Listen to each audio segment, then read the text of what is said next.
রহমাতুল্লাহ আলাইহি তিনি বাঘের বাচ্চার মতন গর্জন দিয়েছে, সুবহানাল্লাহ বলেন।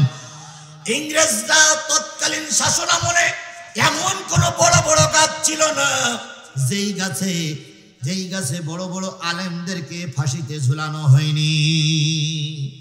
গত সরকারের আমলে এমন কোন থানা ছিল না যেই থানার আলেমেরা নির্যাতিত হয়নি। মামুনুল হককে ধরে নিয়ে আসলো, 3 দিন পরে মামুনুল হককে এত রিমান্ডে নিয়ে পিটালো যে মামুনুল হককে আসতে হলো হুইল চেয়ারে। আর চিন্ময় কুমার দাস কালকে দেখলাম পুলিশি ডাব খাওয়াচ্ছে।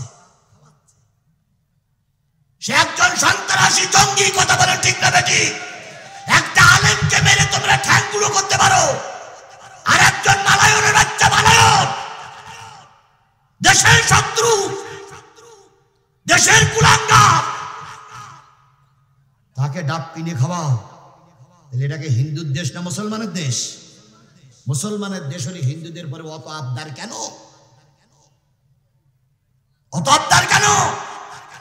আল্লাহ রাসূল 1450 বছর আগে বলে গেছে যেই ভারতের সঙ্গে মুসলমানদের যুদ্ধ হবে। বলিনি আল্লাহ রাসূল? বলিনি? তাহলে রাসূলের সব ভবিষ্যৎবাণীগুলো যদি সত্য হয়, এটাও সত্য হবে। আল্লাহর নবী বলেন, কথা বলেন। তাহলে আমরা যখন হাল ছেড়ে দিলাম তখন রহমত করলেন কে? আল্লাহ বললেন তোমাদের চেষ্টা শেষ, তোমার চেষ্টা শেষ, আমার রহমত শুরু।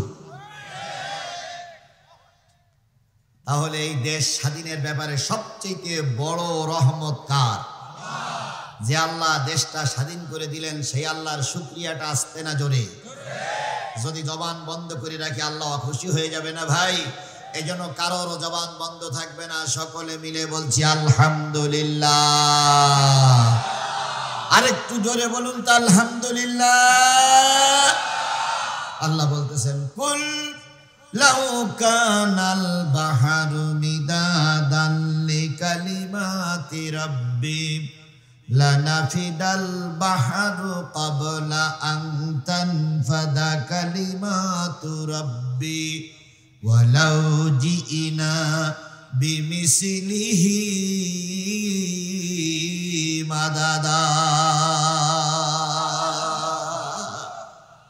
কোরআন তেলাওয়াতের পরে যারা আল্লাহু আকবার বলবে, আল্লাহ তাদের জান্নাতে যাওয়ার পথ সহজ করে দিবেন। জোরে বলুন আল্লাহু আকবার।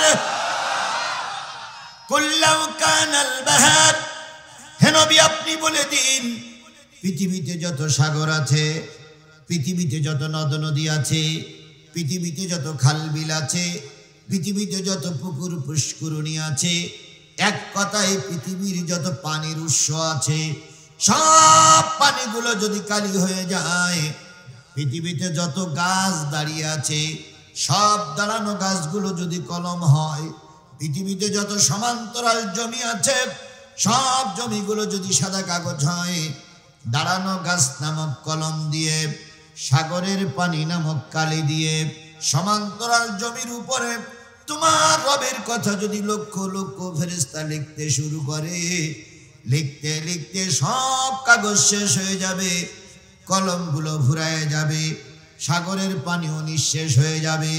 আর একটা সাগরের পানিও যদি নিয়ে এসো, সেটাও ফুরায় যাবে। তবু তোমার দয়াময় রবের কথা লিখে শেষ করা যাবে না। সেই রবের নাম কি? আর একটু জোরে বলুন তো, সেই রবের নাম কি?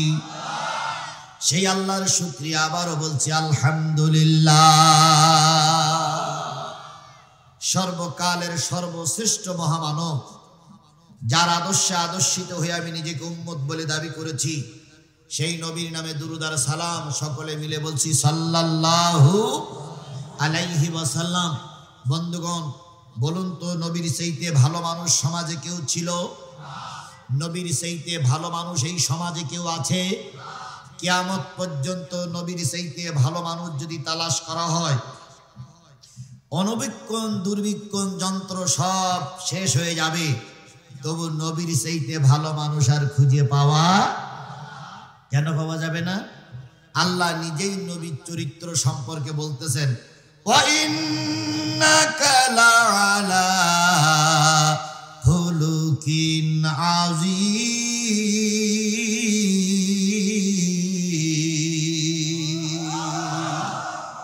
ওগো নবী, পৃথিবীতে যত ভালো মানুষ দেখা যাক না কেন, আপনার চাইতে উত্তম চরিত্রবান মানুষ আর সমাজে কেউ না। আমি আপনাকে উত্তম চরিত্রবান বানিয়ে পাঠিয়েছি। ঝিনাইদার মুসলমানেরা, যদি ভালো একজন রাজনীতিবিদ খুঁজতে চাও, নবীর আদর্শের দিকে তাকাও, ভালো রাজনীতিবিদ খুঁজে পাওয়া যাবে। যদি একজন সেনানায়ক দেখতে চাও, নবীর আদর্শের দিকে তাকাও, ভালো একজন সেনানায়ক খুঁজে পাবে। যদি একজন রাষ্ট্রনায়ক দেখতে চাও, নবীর চরিত্রের দিকে তাকাও, একটা ভালো রাষ্ট্রনায়ক পেয়ে যাবে। একজন নারী যদি একটা ভালো স্বামী দেখতে চায়, সে যেন নবীর 23 বছর জীবন, 43 বছরের জীবন, 53 বছরের জীবন, 63 বছরের জীবন খোঁজে, সে একজন ভালো স্বামীর সন্ধান পেয়ে যাবে। একটা সন্তান যদি ভালো একজন বাবা দেখতে চায়, নবীর চাইতে ভালো বাবা আর খুঁজে পাওয়া যাবে না। নবী সাল্লাল্লাহু আলাইহি সাল্লামের চেহারার দিকে তাকাই থাকলে মানুষের পেটের ক্ষুধা কি হয়ে যেত? নিবারণ হয়ে যেত। তৎকালীন যুগের নারীরা বলেছে, আমাদের ঘরে যখন খাবার থাকতো না, ছোট বাচ্চাগুলো ক্ষুধার যন্ত্রণায় ছটফট করত। আমরা চিন্তা করতাম খাবার ম্যানেজ তো করা যাচ্ছে না, নবীর দরবারে পৌঁছাইয়া দিয়ে আসি। নবীর মসজিদে নববীতে দিয়ে আসতো। 2 দিন 3 দিন 4 দিন 5 দিন পর মা যে বলতো, বাজান বাড়ি ফিরে চল, খাওয়ার ব্যবস্থা হয়েছে। ছোট্ট মেয়েটি, ছোট্ট ছেলেটি, ছোট্ট মেয়েটি, ছোট্ট ছেলেটি মার গলা জড়াই ধরে বলতাম, ফিরে যাও। নবীর চেহারার দিকে তাকাই থাকলে পেটে ক্ষুধা থাকে না। হযরত আনাস রাদিয়াল্লাহু তাআলা বলেছেন, আমি একদিন পূর্ণিমার চাঁদে ফাঁকা আকাশের নিচে ফাঁকা জায়গায় নবীর সামনে বসেছিলাম। চাঁদ যখন মাথার পরে আসলো, সমস্ত মদিনাটা যখন আকাশে চাঁদের আলো ঝলমল করতেছিল, আমি বারবার নবীর চেহারার দিকে তাকাচ্ছিলাম, বারবার আকাশের দিকে তাকাচ্ছিলাম। আকাশের চাঁদের ভিতরে কলঙ্কের চিহ্ন দেখেছি, কিন্তু আমার নবীর চেহারার ভিতরে কোনো কালো দাগ আমি দেখতে পাই নাই। এই নবী ধর্মের কথা বলতে যে মাঝে মাঝে না খেয়ে থেকেছেন। কথা বলেন ঠিক না বেঠিক? তুমি আর আমি ধর্মের কথা বলি বিরিয়ানি খাই, তুমি আমি ধর্মের কথা বললি পোলাও খাই, আর তোমার আমার নবী ধর্মের কথা বলতে যেয়ে না খেয়ে থেকেছে। কথা বলেন ঠিক না বেঠিক? আল্লাহর নবী 3 দিন 5 দিন 7 দিন পর্যন্ত না খেয়ে থেকেছেন। একদিনের ঘটনা, নবীজি বেলালকে আজান দিতে বললেন।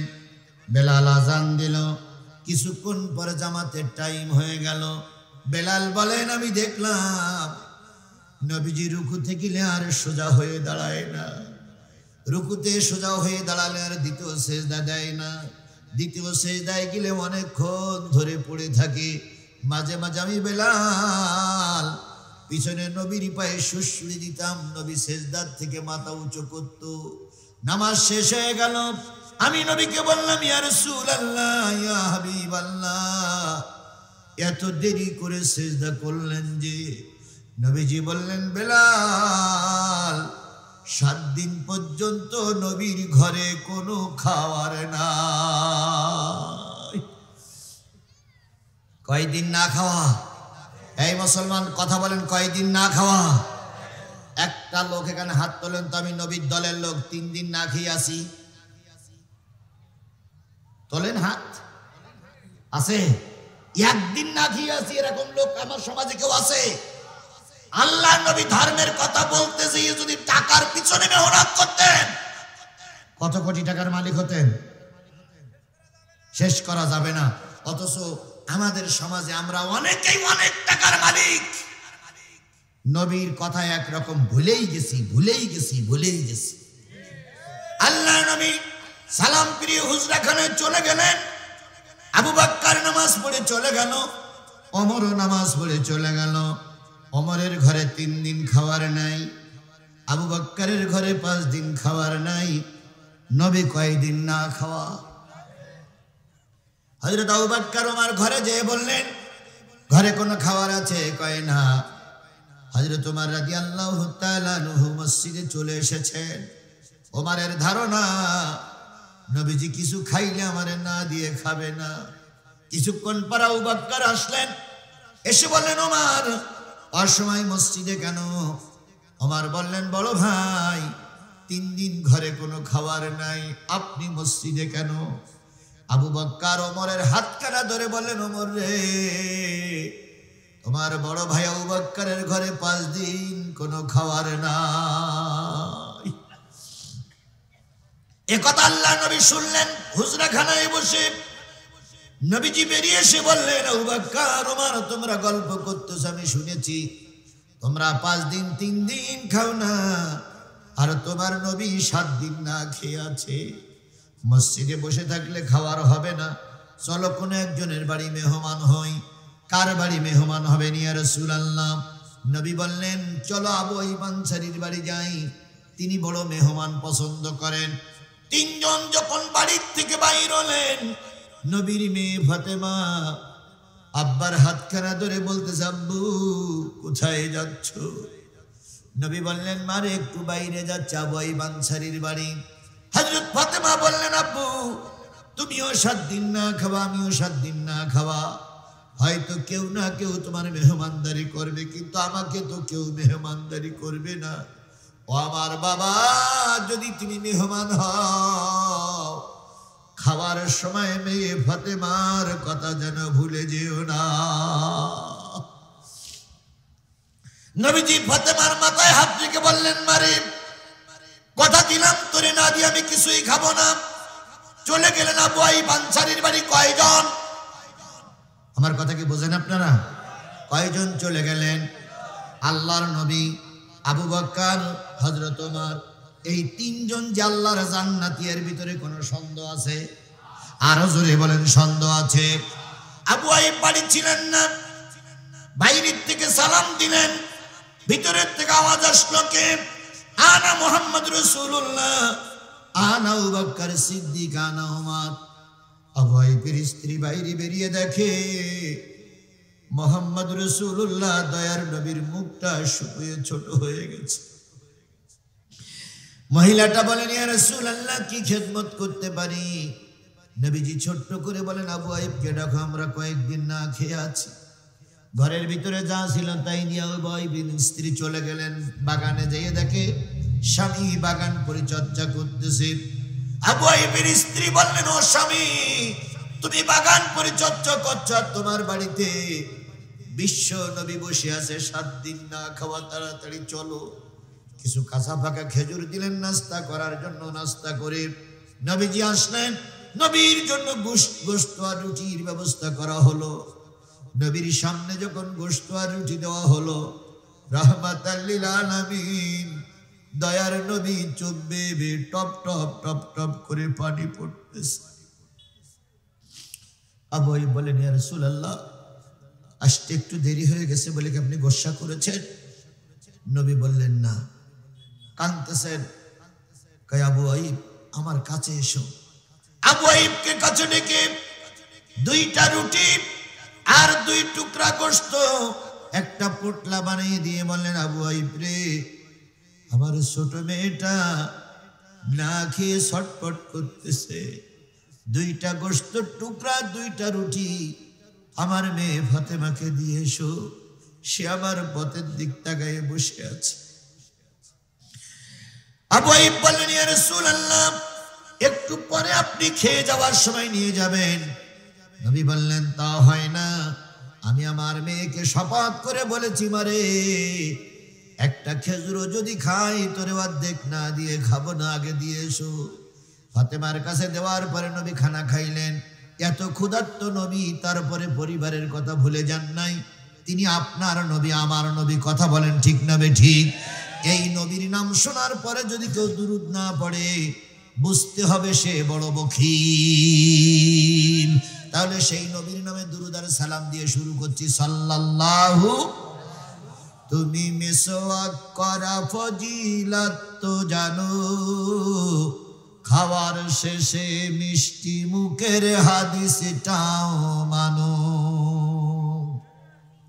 তুমি মিসওয়াক করা ফজিলত তো জানো, খাওয়ার শেষে মিষ্টি মুখের হাদিসটাও মানো।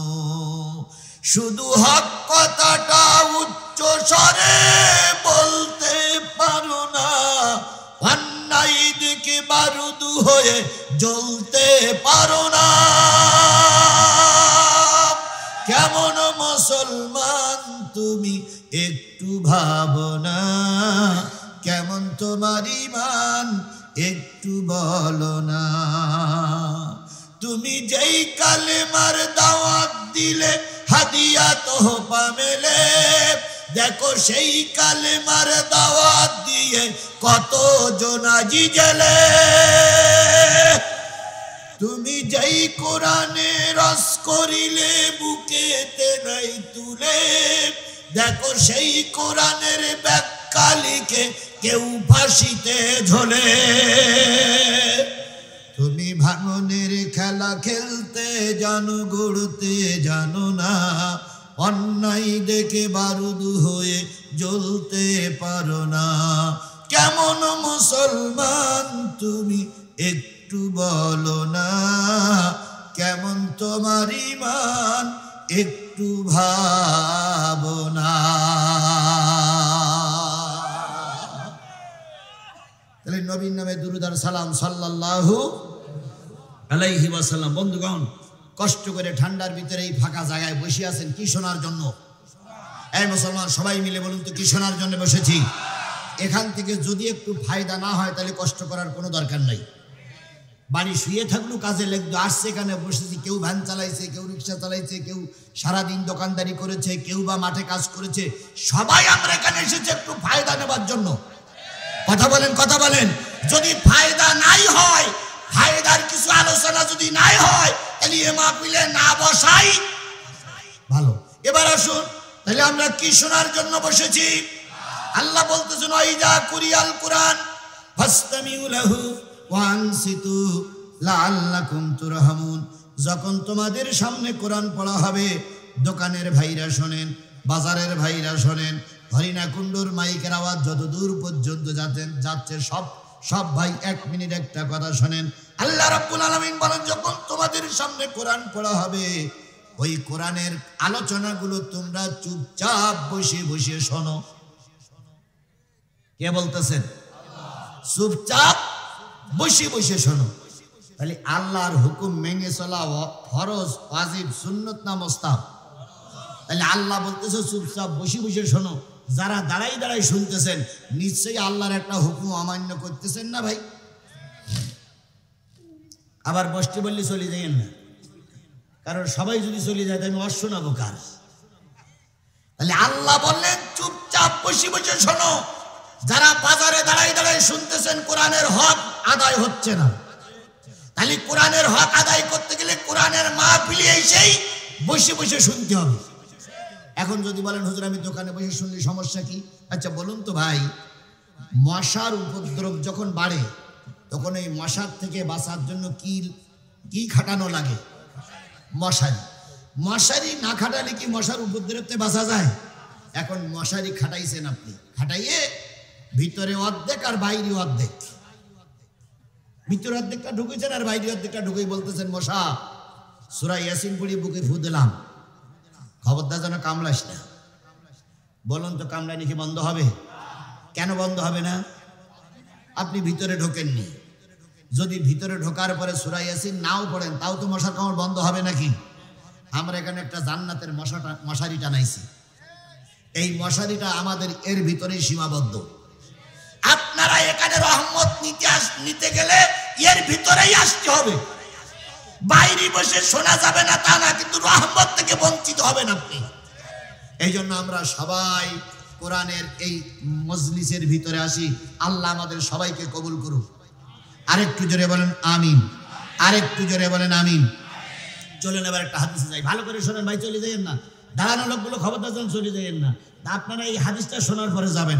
আল্লাহ নবী বলেন মাস্তামা কওমান ফি বাইতিন মিন বুয়ুতিল্লাহ, রাস্তার লোকগুলো ওই কর্নারে যারা দাঁড়াই দাঁড়াই শুনতেছেন, যারা বাজারে আছেন সকলের পায়ে ধরে অনুরোধ করি একটু দুই একটা কথা শুনুন, তারপরে চলে যাবেন, আমি আপনাদের কষ্ট দেব না। নবী আমার বলেন মাস্তামা কওমান ফি বাইতিন মিন বুয়ুতিল্লাহ ইয়াতলুনা কিতাবাল্লাহ ওয়ায়াতাদারাসুনাহু ইল্লা নাযালাত আলাইহিমুস সাকিনা ওয়া গাশিয়াতুহুমুর রাহমা ওয়া হাফাতুহুমুল মালায়েকা ওয়া যাকারাল্লাহু ফীমান ইনদাহু। নবী আমার বলেন মসজিদে অথবা মসজিদের বাইরে যখন কোরআন হাদিসের আলোচনা চলে, ওখান থেকে কোনো একটা আল্লাহর বান্দা নবীর উম্মত যখন তাফসীর বা দার্স পেশ করতে থাকে, ওই আলোচনাগুলো যদি সবাই চুপচাপ বসে বসে শোনে, তাদের মাথার উপর দিয়ে আল্লাহ পাক জান্নাতের বাতাস প্রবাহিত করে দেয়। আল্লাহর কথা, রসুলের কথা সত্য না মিথ্যা? আরেকটু জোরে বলেন সত্য না মিথ্যা? নবী বলেছেন লান তাদিল্লু মা তামাসসাকতুম বিহিমা, কশিন কালো তোমরা পথভ্রষ্ট হবে না যদি আল্লাহর কোরআন এবং রসুলের হাদিস মেনে চলো। তাহলে রসুলের কথা সঠিক। এই মুসলমান কথা বলেন সত্য।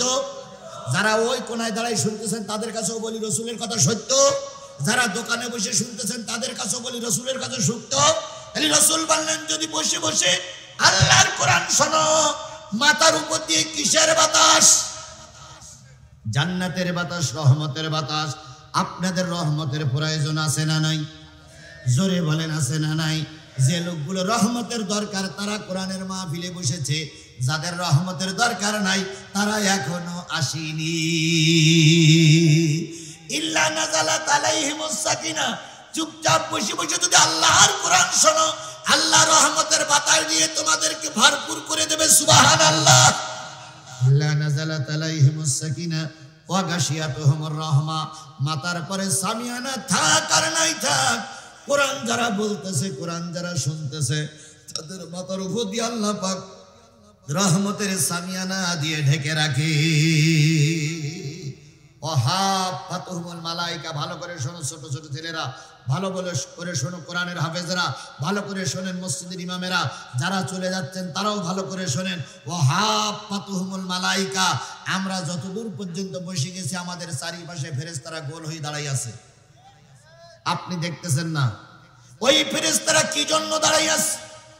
ফেরেশতারা বলতেছে আল্লাহ তোমার এক বান্দা সাতক্ষীরাত থেকে ছুটে এসেছে, সূরা হামিম আস-সাজদার 3টা আয়াত তেলাওয়াত করেছে। তেলাওয়াত 3টা আয়াতের পরে তোমার বান্দা কথা বলবে, আমরা দোয়া করতেছি, শেষ মোনাজাত হয়ে যাবে, তোমার শ্রোতা তোমার বলনেওয়ালা বান্দারা ময়দান ছেড়ে চলে যাবে। যতক্ষণ এই ময়দানে থাকবে আমরা ফেরেশতা দোয়া করতেছি আল্লাহ ওদের জীবনের গুনাহগুলো মাফ করে দাও। তাহলে কোরআনের মাহফিলে থাকলে মাথার উপর দিয়ে কিসের বাতাস? জোরে বলেন কিসের বাতাস? জেনে নিও আজকের এই দুনিয়ার এই জান্নাত যাদের সহ্য হচ্ছে না, পরকালে তাদের কপালে জান্নাত নাও থাকতে পারে। মাথার উপরে সামিয়ানা না থাকলে কি দিয়ে ঢেকে রাখবে? রহমতের সামিয়ানা দিকে ঢেকে রাখবে। আর যতক্ষণ আপনারা বসে থাকবেন ততক্ষণ কারা দোয়া করবে? ও আমার কপাল পোড়া জাতি, ও আমার আল্লাহর নাফরমান জাতি, ফেরেশতারা দোয়া করতেছে আর তোমরা দূরে বসে বসে ঠাট্টা বিদ্রুপ করতেছো। খোদার কসম বাড়ি যাবার আগে আল্লাহ মৃত্যু দিতে পারে। দিতে পারে না? দিতে পারে না? দিতে পারে না? দয়া করে কোরআনের মাহফিলে অল্পক্ষণ বসুন, আল্লাহর রহমত নিয়ে বাড়ি যান। এখন চারিপাশে দাঁড়িয়ে দোয়া করতেছে কারা? ফেরেশতারা।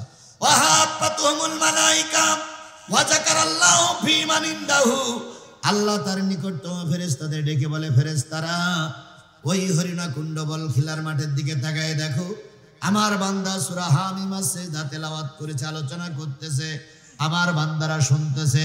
তোমাদের সাক্ষী রেখে বলি, শেষ মোনাজাত যখন হয়ে যাবে, ওরা যখন সবাই মোনাজাত করে বাড়ি ফিরবে, আমি তোমাদের সাক্ষী রেখে বললাম, ওদের জীবনে যে যা গুনাহ নিয়ে এসেছিল সব গুনাহগুলো আমি আল্লাহ মাফ করে দেব। 1 2 3 তিনটে ভাগের থেকে 3 জন লোক হাত তোলেন তো, হুজুর আমার নামে কোনো গুনাহ নেই। তোলেন। বেগুনাহ কেউ আছে? গুনাহ নেই এমন কোন মানুষ পৃথিবীতে আছে? নবী রাসূলদের কথা বাদ দিলাম, আচ্ছা মঞ্চে যারা আছে তারাও কি বলতে পারবে আমাদের গুনাহ নেই? তাহলে আমরা আজকে গুনাহ মাফ করে যাব আল্লাহর ওয়াদা। কি গুনাহ মাফ করে আমরা বাড়ি যেতে রাজি আছি ভাই সবাই? আচ্ছা আরেকটু না, আরেকটু পরে বলতেছি।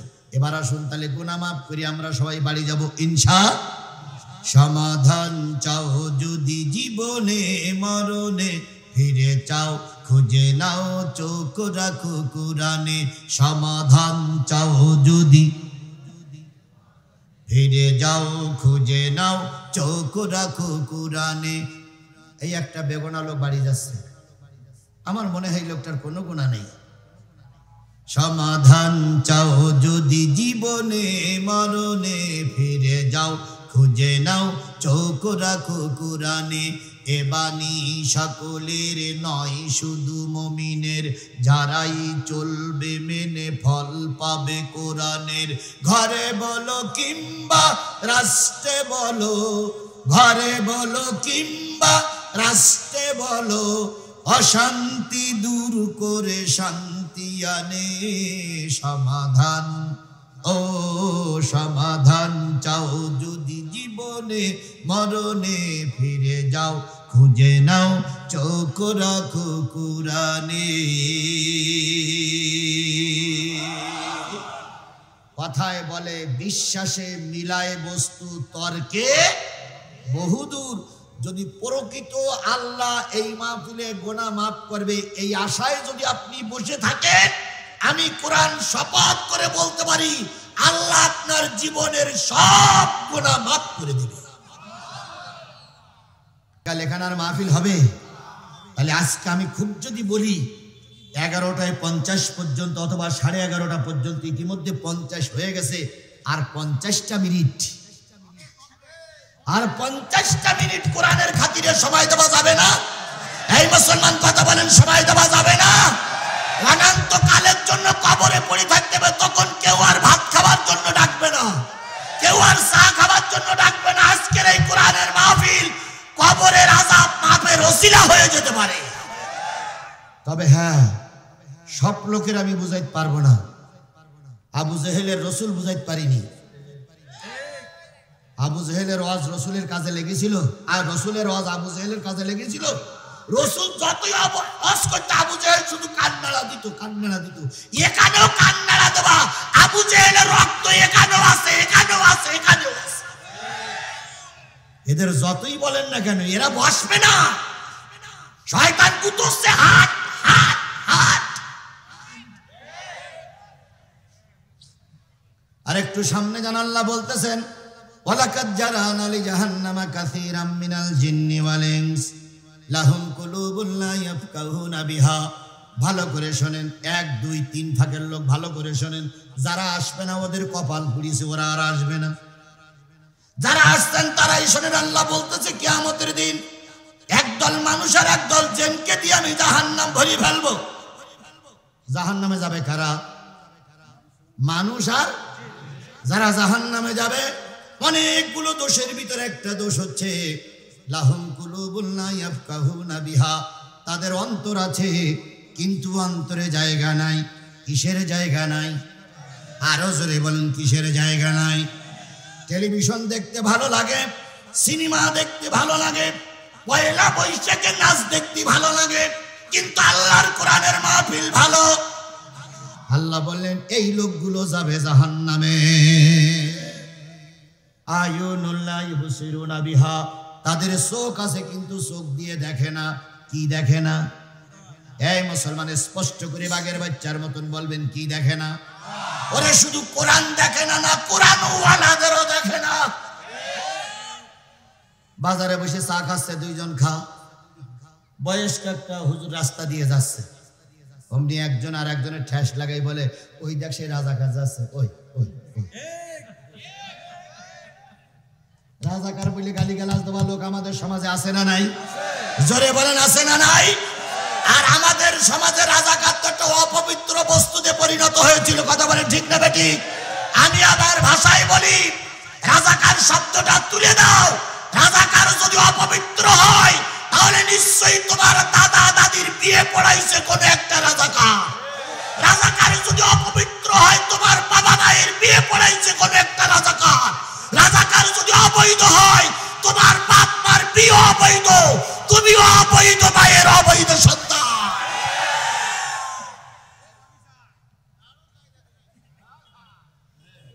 এ জাত আমাদের সমাজে আছে না নাই? রাজাকার শব্দ দিয়ে গালিগালাজ করলে আর সহ্য করা হবে না, এবার জিহ্বা টেনে কুকুরি দিয়ে খাওয়ানো হবে। ফাজলামি কত 15 বছর করেছো, আর একটা বারের জন্য ফাজলামি জাতি মেনে নেবে না, মেনে নেবে না, মেনে নেব না। যার যা আছে তাই নিয়ে ময়দানে থাকবো। ফাউল কথা বললে ঠ্যাঙের গিরে ছাড়াই ফেলবে একদম। এদেশ ভারতের কোন অঙ্গরাজ্য নয়, এদেশ আমেরিকার কেনা একটা দেশ নয়, এটা স্বাধীন সার্বভৌম মুসলিম বাংলাদেশ। এদেশে চলতে গেলে কোরআন মেনে চলতে হবে, এদেশে চলতে গেলে হাদিস মেনে চলতে হবে, এদেশে চলতে গেলে ধর্ম মেনে চলতে হবে। যদি না চলতে পারো চুপচাপ থাকো, পাক পাকুন করলে শেখ হাসিনা যা হয়েছে তোমারও তাই হবে।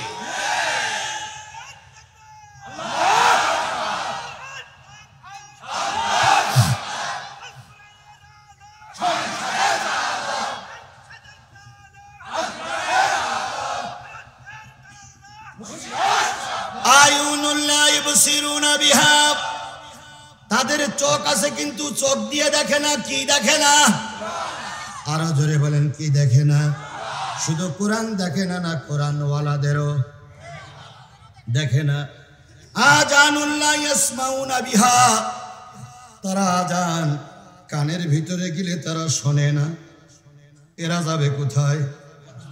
আরো জোরে বলেন। এবার বলুন তো আজান মানে কি? আহ্বান করা, ডাকা। আমিও আজান দিয়েছি। কিসের আজান? কোরআনের আজান। কয়টা আয়াতের আজান? এই 3টা আয়াতের আজান যাদের কানে ভালো লাগবে না, আল্লাহর ভাষায় ওরাও জাহান্নামী। সে হতে পারে টুপিওয়ালা কিন্তু তারপর আল্লাহর ভাষায় জাহান্নামী। হতে পারে দাড়িওয়ালা, আল্লাহর ভাষায় জাহান্নামী। হতে পারে পাগড়িওয়ালা, আল্লাহর ভাষায় জাহান্নামী। যদি পাগড়িওয়ালা বিচার করতে চাও, সবচেয়ে পৃথিবীর শ্রেষ্ঠ পাগড়িওয়ালা ছিল আবু জাহেল।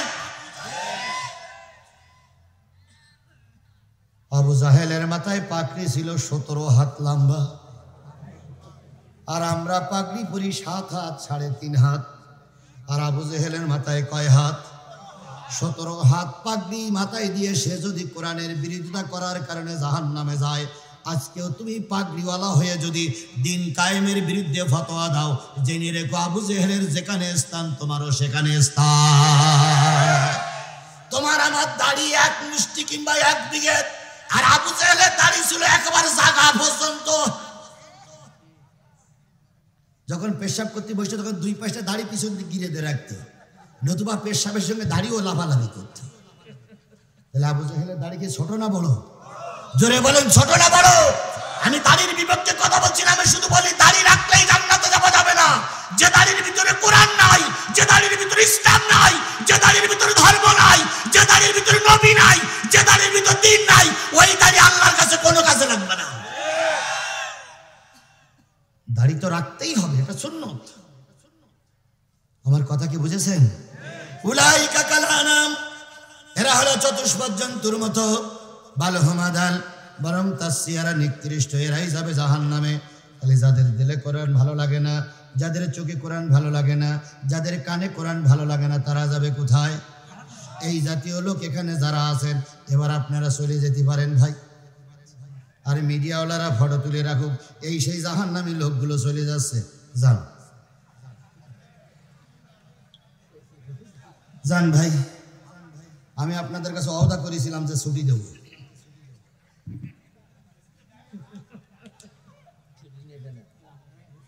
যাবেন না? যাবেন না? তাহলে এবার ওয়াদাবদ্ধ হতে হবে।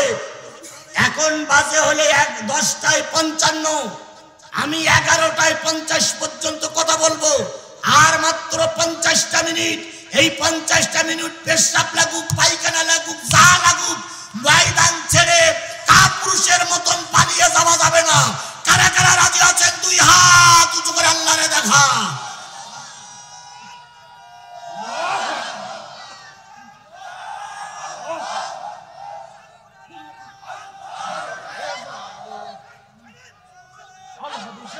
আল্লাহ এই হাতগুলোরে কবুল করুক। আরো জোরে বলেন আমিন, আরো জোরে আমিন, আরো জোরে। হাত উঁচু করে কারে দেখালাম? আল্লাহ কি দেখেছে? কি করে দেখবো? উপরে তো সামিয়ানা। আল্লাহ দেখেছে। তাহলে আপনি হাত উঁচু করেছেন কি শুনবেন, আর আমি হাত উঁচু করেছি কি বলবো? তাহলে আপনারা আমরা সবাই অদাবদ্ধ। অদা খেলাপ করলে ঝিনাইদার লোকেরা তারে কি বলে? অদা খেলাপ করলে হরিণা কুণ্ডের মানুষেরা তারে কি বলে? তাহলে আপনি যদি আমার মোনাজাতের আগে চলে যান তাহলে কি হবেন আপনি বোঝেন।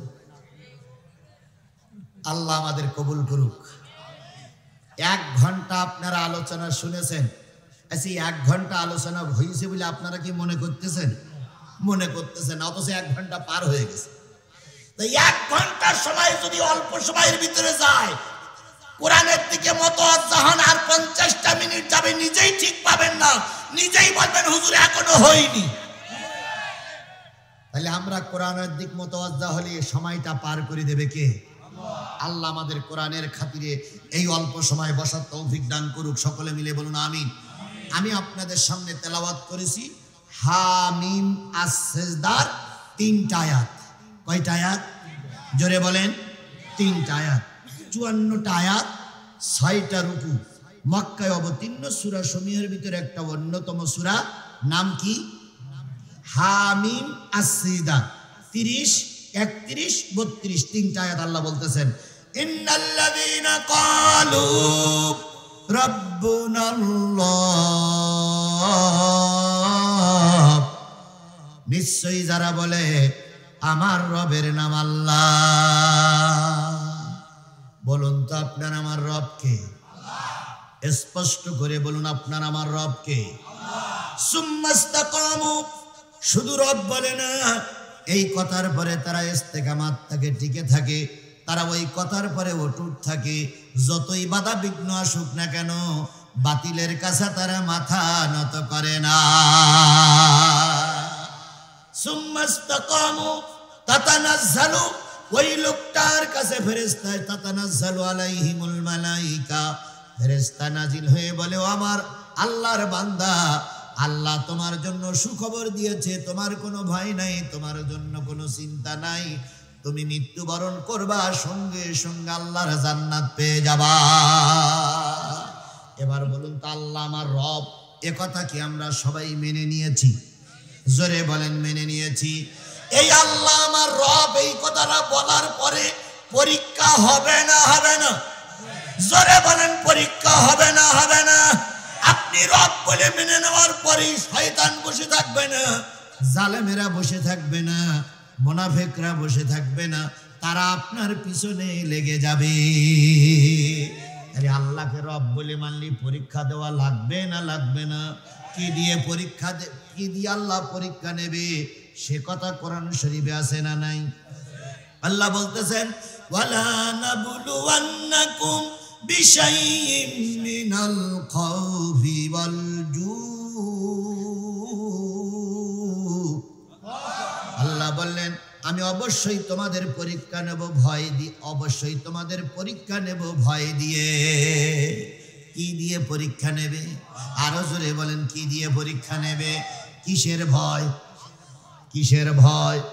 আল্লাহর ভয় থাক আর না থাক, মানুষের ভয়টা বিগত 15 বছর আমাদের দিলে বেশি ছিল।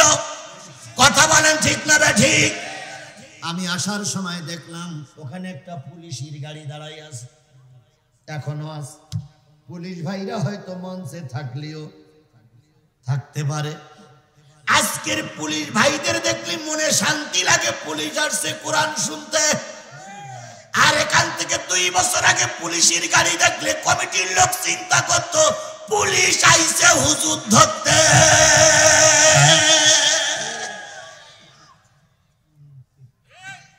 মঞ্চে পুলিশ আসলেই মুরব্বী বাচ্চাটারে নিয়ে বাড়ি যেতে আর বলতে খোকা বাড়ি চল। হুজুর যে কায়দা ওয়াজ করতেছে হুজুরও মরিয়েছে, আমাদেরও মেরিয়েছে। ওসি বাড়ি চল, মরে মরুক, হুজুর মরুক। কথা বলেন, কথা বলেন, কথা বলেন। আমাদের দেশের কিছু মৌলবীরাও সরকারি লোক দেখলে আলোচনার প্রেক্ষাপট পাল্টে ফেলতো। আর সেই মৌলবীরা এখন মঞ্চে দাঁড়িয়ে এমন জোরালো কথা বলতেছে, দেখে শুনে মনে হয় ওই তৎকালীন দালাল মৌলবীগুলো হয়েছে রাজমিস্ত্রি, আর আমরা সব জোগাড়িয়ে। কথা কি বাড়াই বলতেছি না ঠিক বলতেছি? জোরে বলেন, কথা বাড়াই বলতেছি না ঠিক বলতেছি? আল্লামা সাঈদীর পরে অনেক মৌলবীরা আনন্দ মিছিল করেছিল। আল্লামা নেজামী মরার পরে অনেক মৌলবীরা মিষ্টি বিতরণ করেছিল। কথা বলেন, কথা বলেন, কথা বলেন।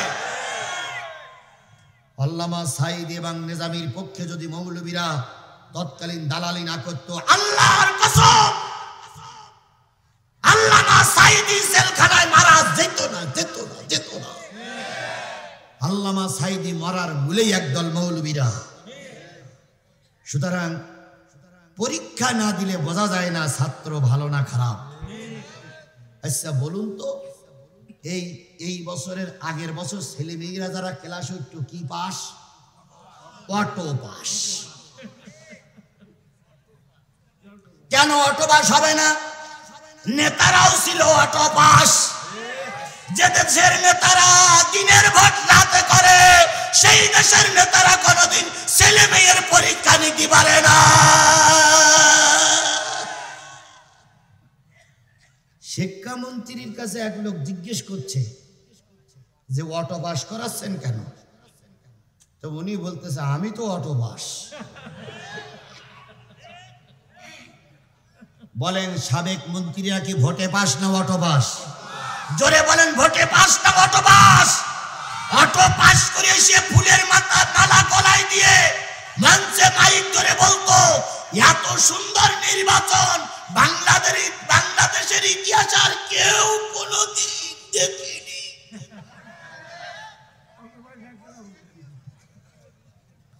কুকুর ছিল ওই গাছতলায় শুয়ে।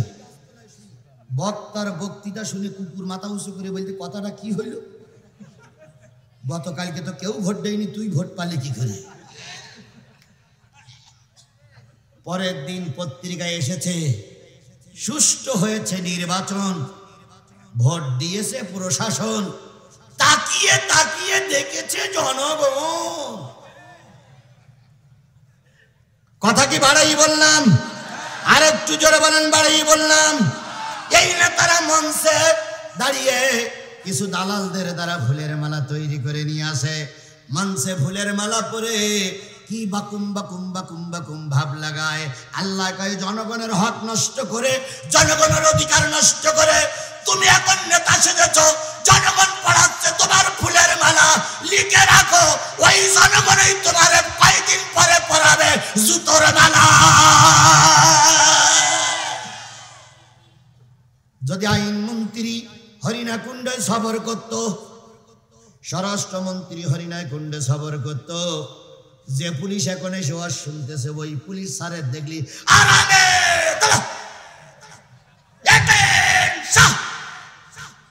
কি স্যালুট দিত না? স্যালুট দিত না? ওরে বাবার এত জোরে স্যালুট দিত, মাটি পর্যন্ত 1 বিঘে বসে দিত। কি স্যালুট দিত! আবার গত সপ্তাহে দেখলাম যে পুলিশ নেতাদের স্যালুট দিত, সেই পুলিশ আবার নেতাদের কোমরে দড়ি বেঁধে টানতেছে, আয় আয় আয়।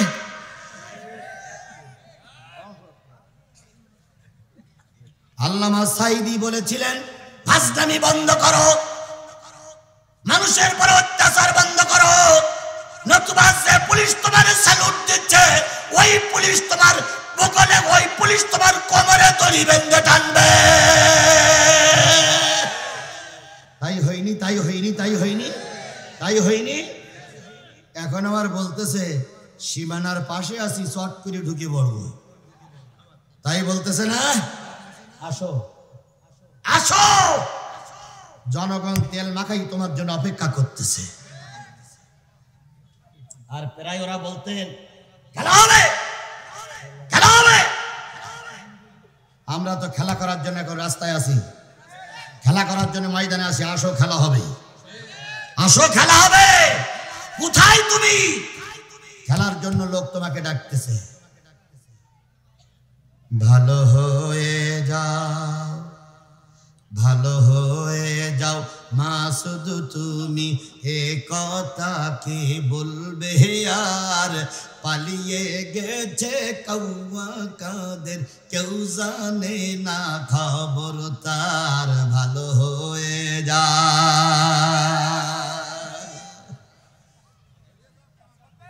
কথা ঠিক না বেঠিক? কথা ঠিক না বেঠিক? ভালো হয়ে যাও মাসুদ তুমি, এ কথা কি বলবে আর? পালিয়ে গেছে কৌয়া কাদের, কেউ জানে না। ফকরুল সাহেব আপনার বাসায় কৌয়া কাদের গেছেননি, ঠাকুর গায়ের বাসায় আপনি থাকতে তাওজি দেননি। তার সাথে যে হিসাব বাকি, হায় হায়, তার সাথে যে হিসাব বাকি আছে কোটি জনতার। পালিয়ে গেছে কৌয়া কাদের, কেউ জানে না। আহ আহ আহ আহ। অতীতের কথাগুলো এখন আমাদের সবার মনে পড়ে। কথা বলেন ঠিক না বেঠিক? ভাই কোনো সমস্যা? সমস্যা হলে পরে আমার বলবেন, দেবদূত।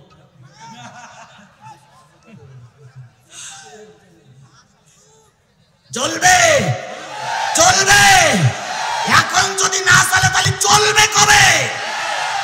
এটা আলেম ওলামাদের দেশ, এটা খান জাহান আলীর দেশ, এটা কোন ভারতের দালালের দেশ নয়, এটা কোন রামবাম বাবুদের দেশ নয়। এদেশে কোরআনের কথা চলবে, বাধা দিলে জিপ পেনে ছেড়ে ফেলবে।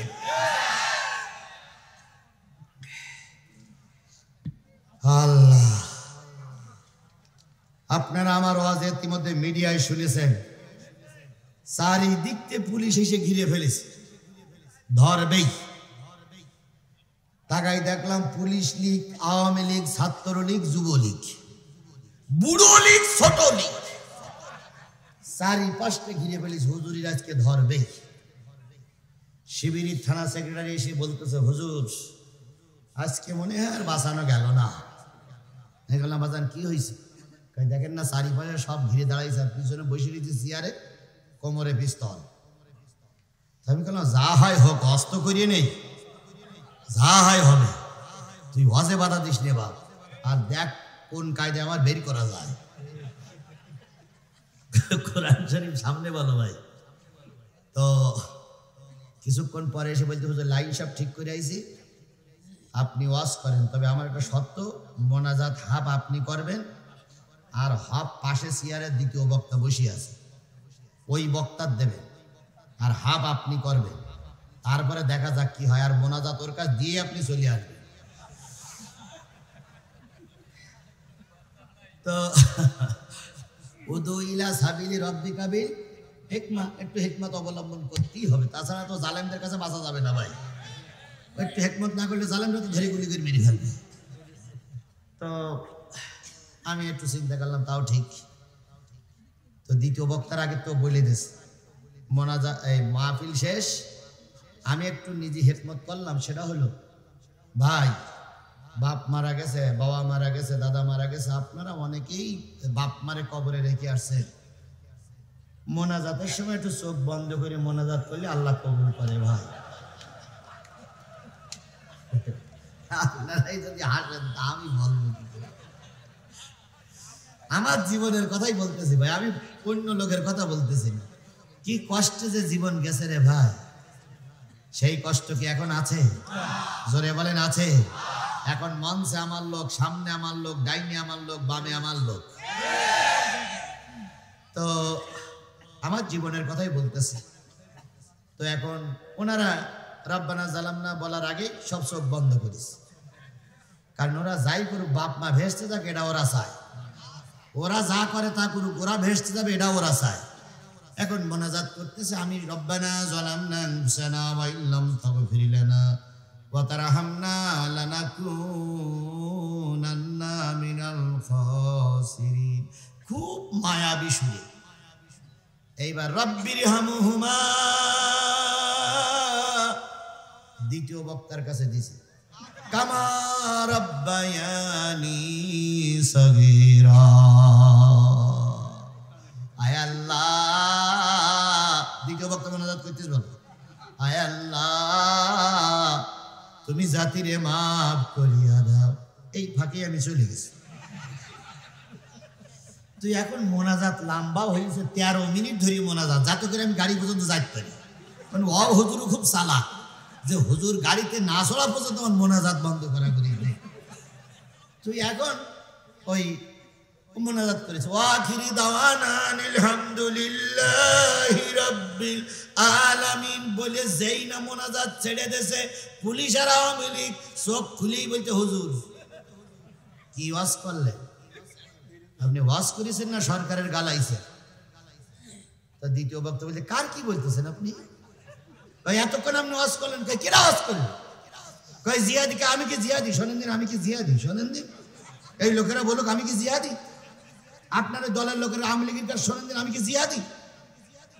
তো পুলিশ বলতে এই লোক সেই লোক না, স্থানীয় একজন হলো মুক্তিযোদ্ধা ছিল, তো বলতেন এই লোক সে লোক না, তো সে লোক তোই চলে গেল। আপনারা তো সব ছিলেন, আপনাদের সামনে তো চলে গেল তো সে লোক। আমি মোনাজাত ছেড়েও বলতে পারতাম যে হুজুর বলে চলে যাচ্ছে, আপনারা কি করেছেন এতক্ষণ? তখন ওসি সাহেব মাইক ধরিয়ে বলতেছে, আজকে থানার সব সরকারি দলের সব আসছিলাম হুজুরের ধরতে পারলাম না। আমি ঘোষণা দিলাম এ মানুষ না, যে হুজুর চলে গেছে নিশ্চয়ই জেন হুজুর, নতুবা এত লোকের ফাঁক দিয়ে মোনাজাত করতে করতে চলে গেল কি করে? ভাই যত কথাটা হেসে উড়াই দিলেন, এরকম পরিস্থিতি আমাদের পার করা লেগেছে না লাগেনি? বলেন, পার করা লেগেছে না লাগেনি? এই কষ্টের দিনের পরেও, হাজারো কষ্ট পিছনে ফেলানোর পরেও, হাজারো আলোচনা আমার নেটে আছে, শুনবেন। একটি বারের জন্য আমি ময়দান ছেড়ে পালায়ে যাইনি। আমি আমার নিজের সামনে দেখেছি আমাকে গুলি করতে। পাবনার এক মাহফিলে ডাইরেক্ট ওই 2-3 কাতার ফাঁকে এক লোক বসে আছে, অনেক কোন উসপিস করতেছে। হঠাৎ করে যখন শেখ হাসিনা নিয়ে একটা কথা হয়েছে, ওই লোক ওখান থেকে গুলি করেছে, আমি ডান পাশে গুলি বেরিয়ে গেল, আবার গুলি করলো বাম পাশে গুলি বেরিয়ে গেল, আবার গুলি করলো নিচে হালাম, মাথার উপর দিয়ে গুলি চলে গেল। সেদিন 3টে পিস্তলের গুলি যদি একটা গুলি আমার মাথায় লাগতো, এতদিন হয়তো কবরে থাকতে হতো রে ভাই। এত রিস্ক নিয়ে, এত জীবনের ঝুঁকি নিয়ে, এতগুলো মামলা নিয়ে, 20টা মামলা মাথায় করে নিয়ে ঘুরতেছি। এই শেখ হাসিনা 5 দিন আমার আয়না ঘরে রেখেছিল। আমার জীবনের 300 দিন জেলখানায় ঢুকে ঢুকে মরতে হয়েছে, ঢুকে ঢুকে জীবন দিতে হয়েছে, কষ্ট করতে হয়েছে। এত কষ্টের পরে 1 সেকেন্ডের জন্য কোরআন থেকে দূরে সরে যাই নাই। এখন তো কোরআন থেকে দূরে সরে যাওয়ার প্রশ্নই ওঠে না। সুতরাং যে জিনিসটা বলতেছিলাম, ইমানের কথা বললে পরীক্ষা হবে না? হবে না? তাহলে পরীক্ষা নেবে আল্লাহ। প্রথম পরীক্ষা নেবে তোমার দিলে আমার ভয় আছে কিনা। ওয়ালা নাবলুওয়ান্নাকুম বিশাইয়্যিম মিনাল খাউফ ওয়াল জু। তুমি ইমানের বলে বলিয়ান হয়েছো, আল্লাহর কাছে পরীক্ষা দিচ্ছ, তোমাকে না খেয়ে থাকতে হবে। ব্যাংকে টাকা আছে, ঘরে চাউল আছে, মাঠে ধান আছে, পুকুরি মাছ আছে, গোয়াল ভরা গরু আছে, তোমাকে খেতে দেওয়া হবে না, কারণ তুমি একজন কোরআনের সৈনিক। তাহলে ইমানদার হওয়ার পরে পরীক্ষা দেওয়া লাগবে না? লাগবে না? যুগে যুগে মানুষ পরীক্ষা দিয়েছে, তোমাকেও পরীক্ষা দেওয়া লাগবে। সবচেয়ে বড় পরীক্ষা দেওয়া লেগেছে নবীদের। কথা বলেন ঠিক না ঠিক? হযরত ইব্রাহিম আলাইহিস সালামকে ন্যাংটা করে অগ্নিকুণ্ডে ফেলানো হয়েছে। জাতির আব্বাও ন্যাংটা হয়ে অগ্নিকুণ্ডে পড়েছে, তবু ঈমান থেকে দূরে সরে যায় নাই। বলুন তো, নবীদের সঙ্গে আমাদের কোনো তুলনা হবে? সাহাবী আজমাইনগণের সঙ্গে আমাদের কোনো তুলনা হবে? অত দূর আমরা যাচ্ছি না, এবারে কালে আসি। বলুন তো, এখানে যতগুলো লোক আছে, ইমাম আজম আবু হানিফার অনুসারী লোক বেশি না কম? সবাই বেশ, প্রায় সবাই। দুই একজন আহলে হাদিস থাকতে পারে, ওরা আমাদের ভাই, আমি ওদের সম্পর্কে কোনো বিতর্কিত কথা বলে ওদের মনে কষ্ট দেব না, সবাই আমার ভাই। তাহলে আবু হানিফার অনুসারী বেশি না কম? এই আবু হানিফা রহমাতুল্লাহ আলাইহি যখন দ্বীনের দাওয়াত দেওয়া শুরু করেছিলেন, ইরাকে তৎকালীন প্রেসিডেন্ট ছিল, নাম হলো মনসুর। কি নাম বলুন তো? মনসুর মুসলমান না কাফের? ভালো করে বুঝবেন, মনসুর খলিফাতুল মনসুর মুসলমান না কাফের? মুসলমান, কিন্তু খলিফা মনসুর ছিল জালেম মুসলমান। খলিফা মনসুর সর্বপ্রথম ইমাম আবু হানিফা রাহমাতুল্লাহ আলাইহি বলল, হুজুর আমার মত, আমার আদর্শ মেনে চলেন, আপনাকে রাষ্ট্রপতি বানায় দেব, আমি প্রধানমন্ত্রী আমার নিচের পদে দেব আপনাকে। ইমাম আজম আবু হানিফা বললেন, জালেম যদি বড় চেয়ারে বসে, নিচের চেয়ারে বসে কখনো ভালো কাজ করা যায় না। এরপরে মনসুর বললেন, হুজুর যদি আমার সত্য মেনে নেন, আপনাকে প্রধান বিচারপতি বানায় দেব। ইমাম আজম আবু হানিফা রাহমাতুল্লাহ আলাইহি বড় ইমানের পরীক্ষায় পড়ে গেলেন। তিনি বললেন, না না, আমার প্রধান বিচারপতি হওয়ার দরকার নেই, কারণ প্রধান বিচারপতি হলে তোমার সঙ্গে আমি মিল তাল করে চলতে। খলিফা মনসুর রেগে গেল। খলিফা মনসুর বলল, হুজুর সত্য মেনে না নিলেই কিন্তু জেলে যাওয়া লাগবে। এরকম পরীক্ষা আল্লামা সাঈদীর দেওয়া লেগেছে। এই ফেরাউনের বাচ্চা, যে ফেরাউনের বাচ্চা তার সন্তানদেরকে রেখে পালাই গেছে, তোমারও সেখানে পাঠাবে।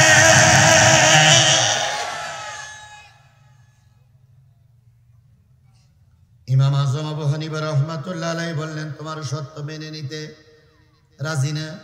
আল্লামা সাঈদীর জেলখানায় ভরে গোয়েন্দা বিভাগের লোক যেই বলল, হুজুর জামাত ইসলাম করা যাবে না, কোনো মামলা আপনার নামে থাকবে না,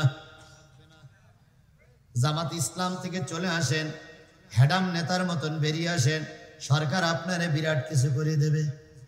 কিছু হেডাম নেতা নির্বাচনের আগে বেরিয়েছিল না ভাই, হেডাম নেতা, এখন প্রায় সব হেডাম নেতা গ্রেফতার। তো হেডাম নেতা ছিল ঝালকাঠির একজন বিএনপির কি যেন শাহজাহান মাহমুদ, উনি ছিলেন একজন হেডাম নেতা। এরকম অনেক হেডাম নেতা ছিল। আল্লামা সাঈদীর বলা হলে এই করা হবে, সেই করা হবে। বড় হুজুর সবকিছু শোনার পরে বললেন, আমার কাছে এই প্রস্তাবটা দেওয়ার সাহস পেলে কি করে তোমরা? এর নাম হলো বাঘের বাচ্চা, এর নাম কের বাচ্চা। নির্যাতন শুরু হলো, শেষ পর্যন্ত মামলা দেওয়া হলো ধর্ষণকারী। আল্লামা সাঈদীর কি বানানো হলো? উনি নাকি 1 লক্ষ মা বোনের ইজ্জত নষ্ট করেছে। ওনার রায় যেদিন হলো, তার আগে শুনানির দিনে ওনাকে কোর্টে দাঁড় করানো হলো। ওনাকে উকিল জেরা করতেছে, হুজুর আমাদের এই কেসের নথিতে লেখা আছে আপনি 60 বছরের বুড়িরে ধর্ষণ করেছেন। কেসের নথিতে লেখা আছে বিয়ে করে একজন হিন্দু ভদ্রলোক বউ নিয়ে বাড়ি যাচ্ছে, সেই হিন্দু ভদ্রলোককে আপনি গাছে বেঁধে রেখে সারা রাত নববধূকে আপনি ধর্ষণ করেছেন। তারপরে কেসের নথিতে লেখা আছে আপনি 12 বছরের মেয়েকে ধর্ষণ করেছেন। হুজুর যখন ওই ধর্ষণ করতেছিলেন তখন আপনি ছিলেন যুবক, আর ওই বুড়ি মানুষটা ধর্ষণ করতে গেলে হুজুর কেমন লাগলো আপনার? আল্লামা সাঈদীর চোখ বেয়ে টপ টপ টপ টপ করে পানি পড়তেছিল। পরীক্ষাকারে বলে, ভালো করে খোঁজো, ভালো করে বোঝো আল্লাহর বান্দারা, 2 চোখের পানি বেয়ে বেয়ে টপ টপ টপ টপ করে পানি পড়তেছিল। এরপরে ছোট বাচ্চাটার কথা যখন বলল তখন আল্লামা সাঈদীর চোখ বেয়ে পানি পড়তেছে। এরপর রায় লিখবে। আল্লামা সাঈদীর রায় পড়ে শোনানোর সময় বিচারপতিরা বললেন, আপনার কোনো অনুভূতি? উনি বললেন, হে বিচারক, এই বিচারের রায় কিন্তু শেষ রায় নয়, আরেকটা বিচার আছে কার আদালতে। জোরে বলেন, কার আদালতে আরেকটা বিচার আছে। সেদিন এই বিচারপতি মানিক পাশের চেয়ারে বসে মিসকে মিসকে হাসতেছিল আর বলতেছিল, আল্লাহর বিচার যে না হয় হবে, এখন তো আপনারে ফাঁসিতে ঝুলাই। আল্লামা সাঈদী চোখের পানি ফেলে কার কাছে নালিশ করেছিলেন? আল্লাহ সেই নালিশ শুনেছে না শুনেনি? ও আমার জাতি, সেই নালিশ আল্লাহ শুনেছে না শুনেনি? সবাই যখন পালিয়ে যাচ্ছিল, বিচারপতি মানিকও পালানো শুরু করলো। শেষ পর্যন্ত ধরা পড়ল সিলেটের এক সীমান্ত এলাকায় কিসের কলার পাতায় শুয়েছিল। সেখান থেকে জনগণ ধরে নিয়ে আসে মাস শুরু করলো। এক পর্যায়ে লাথি মারবি নাই মারবি এমন জায়গায় লাথি মেরেছে, বিসিএরটা আউট। কি আউট? বিসিএরটা আউট।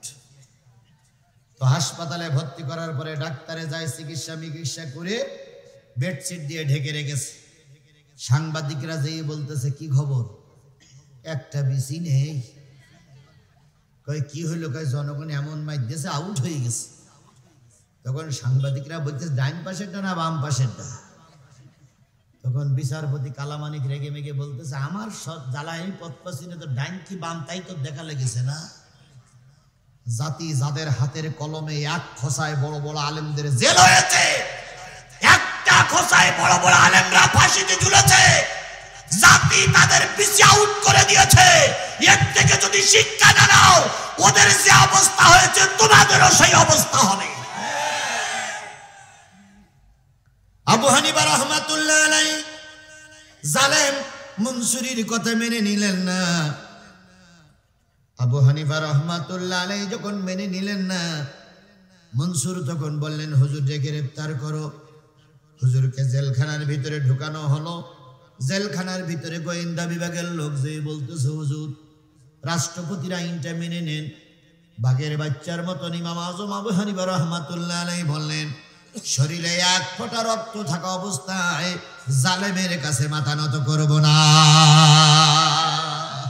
আরেকটু জোরে বলেন না আল্লাহু আকবার। এরপরে ইমামে আজম আবু হানিফা রাহমাতুল্লাহ আলাইহি জেলখানার ভিতরে জল্লাদ চলে গেল। প্রতিদিন সকালবেলা 100 বেত্রাঘাত, বিকালবেলা 100 বেত্রাঘাত করা হয়। ঘুম পড়তে পারে না। কখনো নামাজে সময় কাটায়, কখনো ডান পাশে কাজ হয়, কখনো বাম পাশে কাজ হয়, কখনো ভুট হয়ে শোয়। এভাবে করতে করতে কখন জানি রাত হয়ে যায়। কিছুদিন পরে এবার আবার মারি শুরু হলো। এক পর্যায়ে কেতাবে আসছে, ইমাম সাহেবের ওই পিঠির পরে পোকা হয়েছে। সারা রাত পোকাগুলো তাদের খাদ্য খেয়ে খেয়ে বেড়ায়। আর আল্লাহর ওলি যায় নামাজে দাঁড়িয়ে দাঁড়িয়ে দোয়া করে, আল্লাহ যত পরীক্ষা আসুক না কেন, জালেমের কাছে যেন মাথা নত না করি। আর ওই জালেম মনসুর মাঝে মাঝে চিঠি লিখে, হুজুর বর্ষতা স্বীকার করলেই আপনাকে মুক্তি দেওয়া হবে। উনি বর্ষতা স্বীকার করেন না। একদিন রাষ্ট্রে ঘোষণা হয়ে গেল, সরকার বাহাদুর যাচ্ছে ইমাম আজমের সঙ্গে দেখা করতে। দেশে মাইকিং হলো, দেশে ঘোষণা হলো। ইমাম সাহেবের মাও তখন বেঁচে ছিলেন। ইমাম সাহেবের মা এক পাশ দিয়ে জেলখানার জানালায় দিয়ে দাঁড়ালো, আমার ছেলে যেন জালেম শাসকের সামনে মাথা নত না করে। 90 বছরের বুড়ি মানুষটি জেলখানার জানালা ধরে দাঁড়ায় আছে। জালেম মনসুর ভিতরে ঢুকলো। ভিতরে ঢুকে বলতেছে, হুজুর আমি আপনার শেষ কথা বলতে এসেছি, বর্ষতা স্বীকার করবেন কিনা। মনসুরের সঙ্গে যখন ইমাম আজম আবু হানিফার কথোপকথন চলতেছিল, মা তখন জেলখানার জানালা থেকে ডেকে বলতেছে, ইমাম আজম আবু হানিফা আমি তোর বুড়ি মা জেলখানায় চলে এসেছি। ও বাজান আমার দিকে তাকা। জালেম মনসুর যতই তোর উপরে নির্যাতন চালাক, খবরদার বেআইনির কাছে তুই মাথা নত করবি না। আমি তোর মা বলতেছি, তুই যদি জালেম মনসুরের কাছে মাথা নত করিস, কিয়ামতের দিন মুসিবতের কালে আমি তোর সন্তান বলে পরিচয় দেব না। তাহলে ইমাম আজম যত বড় ভালো লোক, তার চাইতে তার মা আর এক গুণ বেশি ভালো লোক। কথা বলে ঠিক না বেঠিক? ইমাম সাহেব নত করলেন না, মনসুর চলে গেলেন বাইরে। যে জল্লাদেরকে বলল, হুজুরের খাদ্যের সঙ্গে বিষ মিশায়া দাও। হুজুরকে তো বসে আনা গেল না, বিষ মিশায়া দাও। রাতের খাবারের সঙ্গে বিষ মিশাইয়ে দেওয়া হলো। হুজুরের সামনে যখন বিষ মিশ্রিত খাদ্য আনা হলো, হুজুর তখন দেখে বুঝতে পারলেন খাদ্যের ভিতরে বিষ আছে। উনি তখন খাদ্য খাইতে অস্বীকার করলেন। ও আমার জাতি, ইমানের পরীক্ষা যারা দেয় তারা কত কঠিন পরীক্ষা দিতে হয়। জোর করে ইমাম সাহেবের হাত ধরে পা বেঁধে ইমাম সাহেবের গালের ভিতরে বিষ মিশ্রিত খাদ্য ঢুকাইয়ে দেওয়া হলো। ইমাম সাহেব বুঝলেন এই খাওয়া আমার জীবনের শেষ খাওয়া। উনি খাদ্যগুলো গ্রহণ করে সিজদায় পড়ে গেলেন। ওই সিজদারত অবস্থায় তার মৃত্যু হয়ে গেল। ও আমার হরিণা কুণ্ডর মুসলমানেরা, ঝিনাইদার মুসলমানেরা, বিষ মিশ্রিত খাদ্য খেয়ে ইমামে আজম মৃত্যুর কোলে ঢলে পড়লেন, কিন্তু জালেমের কাছে মাথা নত করেন নাই। ইন্নাল্লাযীনা ক্বালু রাব্বুনাল্লাহু সুম্মা ইসতাকামু তাতানাজ্জালু আলাইহিমুল মালায়েকা। এই সমস্ত লোকদের মৃত্যুর সময় সামনে কে নাজিল হয়? ফেরেশতা নাজিল হয়ে বলে, আল্লাহ তাখাফু, তোমাদের কোনো ভয় নাই, ওয়ালা তাহজানু, তোমাদের জন্য কোনো চিন্তা নাই, ওয়া আবশিরু বিল জান্নাতিল্লাতি, আমরা তোমাদের জান্নাতের শুভ সংবাদ দিয়ে আজরাইল জান কবজ করে নিয়ে যাচ্ছে, সেখানে অনন্তকাল তোমরা থাকবে। যাদের হৃদয় আছে আল্লাহর ভয়, তারা কভু পথ ভুলে যায় না, তারা কভু পথ ভুলে যায় না। আল্লাহর প্রেম ছাড়া এই দুনিয়ায় কারো কাছে কোনো কিছু চায় না। রাতের আধারে যারা সেজদাতে রয়, দু চোখের অশ্রুতে নদী যেন বয়। ছলনার হাত ছানি যতই আসুক, ছলনার হাত ছানি যতই আসুক, পিছনে ফিরেও তাকায় না। যাদের হৃদয় আছে আল্লাহর ভয়, তারা কভু পথ ভুলে যায় না।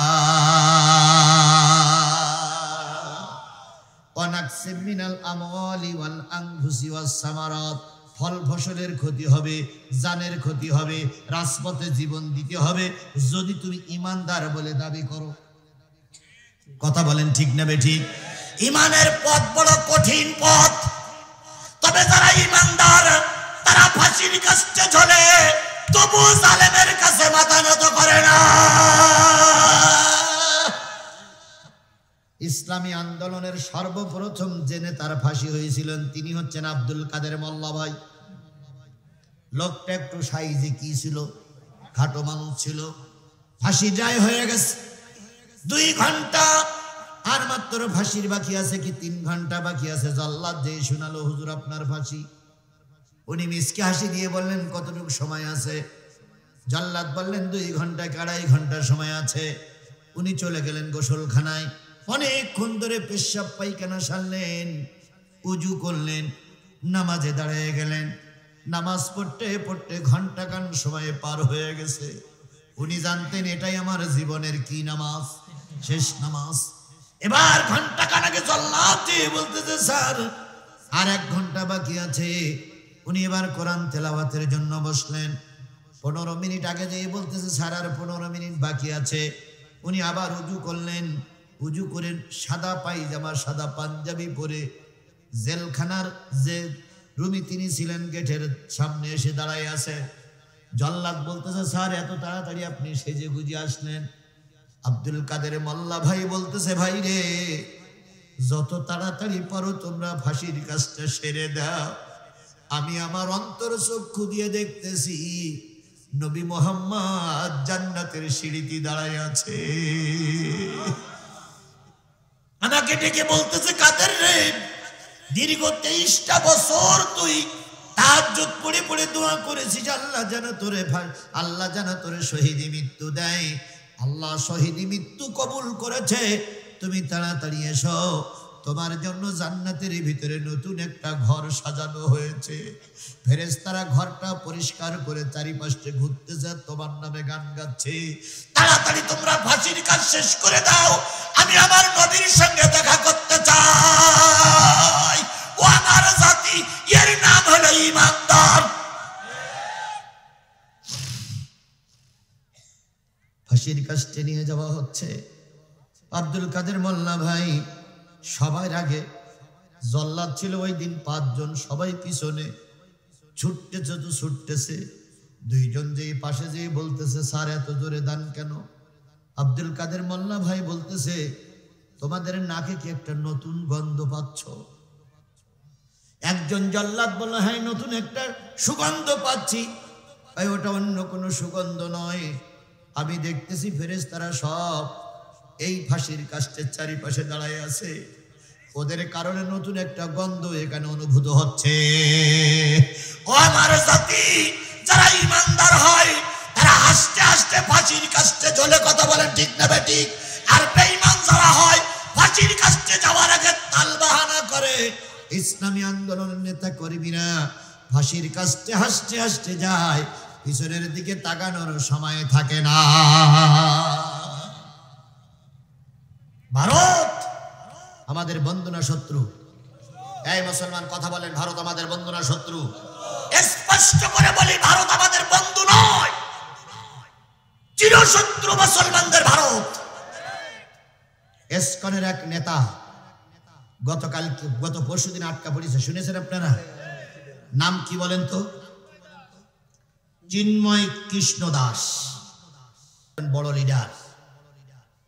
তিনি এই দেশটারে একটা অশান্তি বাঁধানোর জন্য বিরাট পরিকল্পনা করছিল।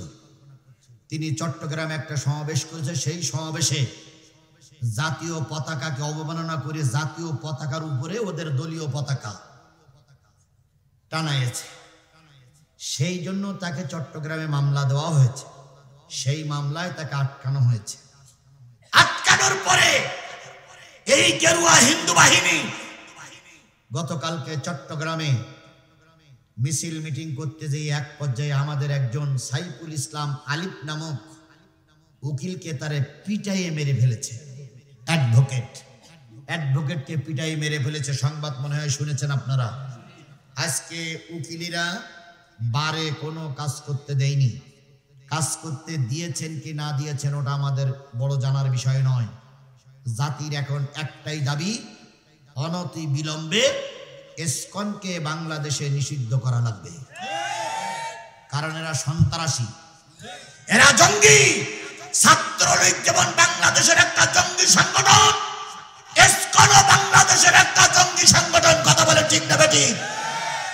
ইসকনের কোনো কার্যকলাপ সৌদি আরবে চলে না, ইসকনের কোনো কার্যকলাপ ইরানে চলে না, ইসকনের কোনো কার্যকলাপ পাকিস্তানে চলে না, ইসকনের কোনো কার্যকলাপ আফগানে চলে না, ইসকনের কোনো কার্যকলাপ ইন্দোনেশিয়ায় চলে না। মুসলিম দেশগুলো যদি ইসকন বন্ধ করে, বয়কট করে, আমার কিন্তু বৃহত্তম মুসলিম দেশ, এটা মসজিদের দেশ, এটা আযানের দেশ, এদেশে ইসকনের কোনো কার্যকলাপ চলতে দেওয়া হবে না, হবে না, হবে না।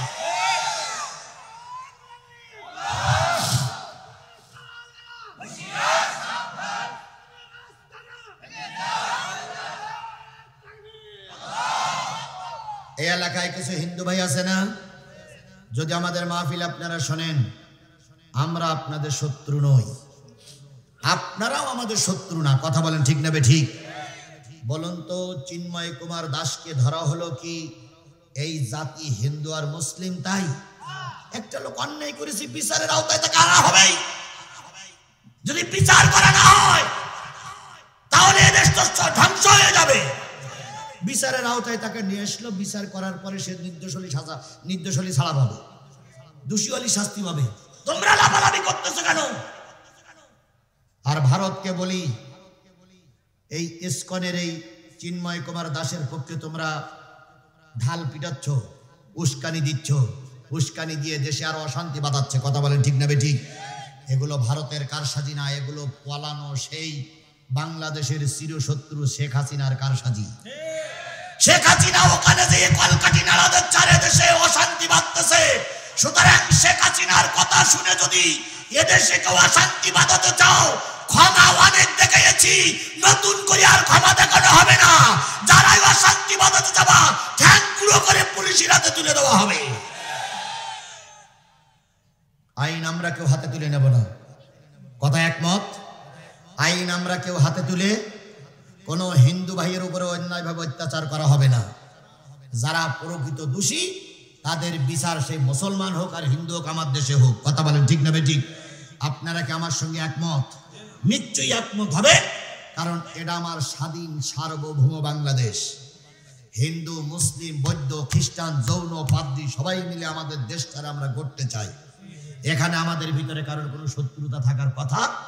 আমি বলতেছিলাম আল্লাহর পরে ঈমান আনার পরে পরীক্ষা হবে না, হবে না। এবার আসুন, আমার নাম আজিজুল, দ্বিতীয় বক্তার নাম কি? কই ছিল? চলে গেছে? কেরাম চলে গেছে? আব্দুল আজিজ। আব্দুল আজিজ দেহলভি বলে একজন বিশ্ব শ্রেষ্ঠ মুজাদ্দিদ ছিলেন। নাম কি বললাম? আব্দুল আজিজ দেহলভি। ভারত যখন ইংরেজরা শাসন করত, আব্দুল আজিজ তখন একজন বড় আলেমের ভূমিকা পালন করে ওই ইংরেজ শাসকদের বিরুদ্ধে আব্দুল আজিজ রহমাতুল্লাহ আলাইহি তিনি বাঘের বাচ্চার মতন গর্জন দিয়েছে। সুবহানাল্লাহ বলেন। ইংরেজরা তৎকালীন শাসন আমলে এমন কোন বড় বড় গাছ ছিল না যেই গাছে বড় বড় আলেমদেরকে ফাঁসিতে ঝুলানো হয়নি। গত সরকারের আমলে এমন কোন থানা ছিল না যেই থানার আলেমেরা নির্যাতিত হয়নি।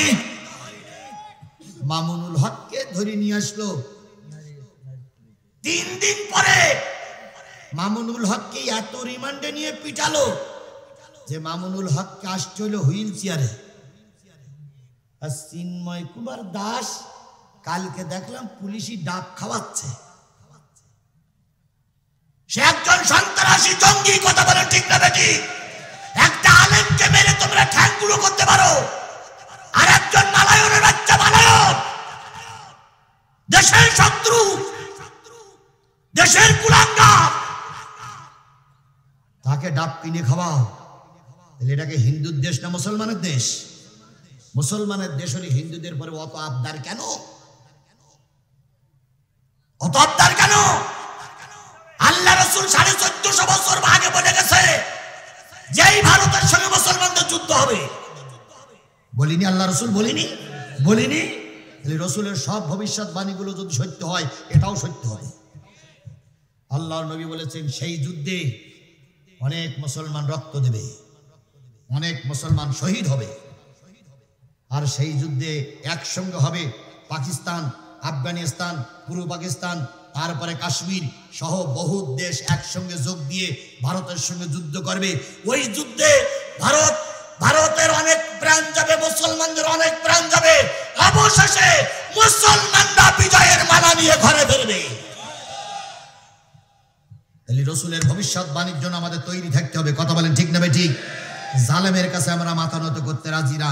ভারত তোমার অনেক কিছু থাকতে পারে, ভারত তোমার পারমাণবিক বোমা থাকতে পারে, ভারত তোমার পারমাণবিক অস্ত্র থাকতে পারে, ভারত তোমার মারণাস্ত্র থাকতে পারে, তোমার দেশ বড়, এরিয়া বড়, কিন্তু ভারত তুমি জেনে রেখো তোমার আমার যা আছে তা তোমার নাই। তোমার অস্ত্র আছে, কিন্তু আমার দেশের মানুষের দিল ভরা আছে ঈমান। কি আছে? কি আছে? কথা বলেন, কি আছে? আমরা না খেয়ে থাকতে পারি, আমরা ছেলে মেয়েরে বস্ত্রহীন অবস্থায় রাখতে পারি, কিন্তু ভারতের কাকড়া খাওয়া জাতির কাছে আমরা মাথা নত করতে রাজি না। শপথ নিতে হবে প্রয়োজনে ডক্টর মোহাম্মদ ইউনূসকে বলি, তুমি ভাই একা না, তোমার সঙ্গে 18 কোটি মানুষ আছে। তুমি সত্যবাণী নিয়ে রাস্তায় নামো, আমরা সকলে মিলে তোমার পিছনে আছি, তোমাকে সাপোর্ট করব। তবুও জালেমদের কাছে মাথা নত করা যাবে না, যাবে না, যাবে না। আমার দেশের আভ্যন্তরীণ ব্যাপার নিয়ে ভারত তুমি নাকগালানের কেডা? তুমি বলতেছো যে চিন্ময় কুমার দাসের গ্রেপ্তারকে আমরা অত্যন্ত সূক্ষ্ম নজরে দেখতেছি এবং এ ব্যাপারে আমরা জোরালো প্রতিবাদ করব। তুমি প্রতিবাদ করবা কেন? এদের স্বাধীন দেশ, এটা ভারতের অঙ্গরাজ্য নয়। কথা বলে ঠিক না ঠিক? তোমার কোনো অধিকার নেই আমার দেশের নিয়ে তোমার কথা বলা। তুমি যখন আমার মুসলমানদের গুলি করে মারো, তুমি যখন বাবরি মসজিদ ভাঙো, তুমি যখন উত্তর প্রদেশে মসজিদ ভাঙো, তখন আমরা কয়টা লোক প্রতিবাদ করে বলেছি মসজিদ ভাঙা যাবে না? আমরা বারবার সরকারকে বলেছি ওটা তাদের আভ্যন্তরীণ ব্যাপার। আমার দেশে একজন অন্যায়কারী লোক ধরা পড়তেছে, এটা এদেশের আভ্যন্তরীণ ব্যাপার, ভারতের কোনো অধিকার নাই এখানে কথা বলার। কথা বলেন, কথা বলেন, কথা বলেন। কোন মিডিয়া ব্যক্তি যদি থাকেন দয়া করে মিডিয়া ব্যক্তিগুলো রিপোর্ট করবেন। আমরা ভারতের কাছে মাথা নত করতে রাজি নই। এইবার এই মুসলমানদেরকে শপথ নিতে হবে, আমরা কি ইমানের বলে টিকে থাকবো না ভারতের পাঁচাটা গোলাম হব? কথা বলেন, আমরা ইমানের বলে টিকে থাকতে চাই না ভারতের কাছে গোলাম হয়ে থাকতে চাই? কারা কারা ইমানের বলে বলিয়ান হয়ে টিকে থাকতে চান? দুই হাত উঁচু করে আল্লাহরে দেখায় দেন।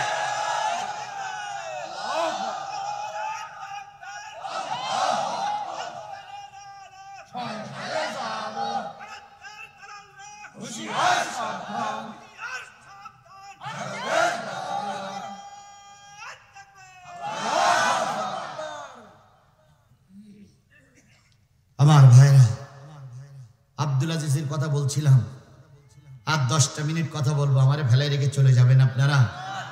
শেষ দোয়া করে যাবেন না ভাই? আমি একজন মুসাফির।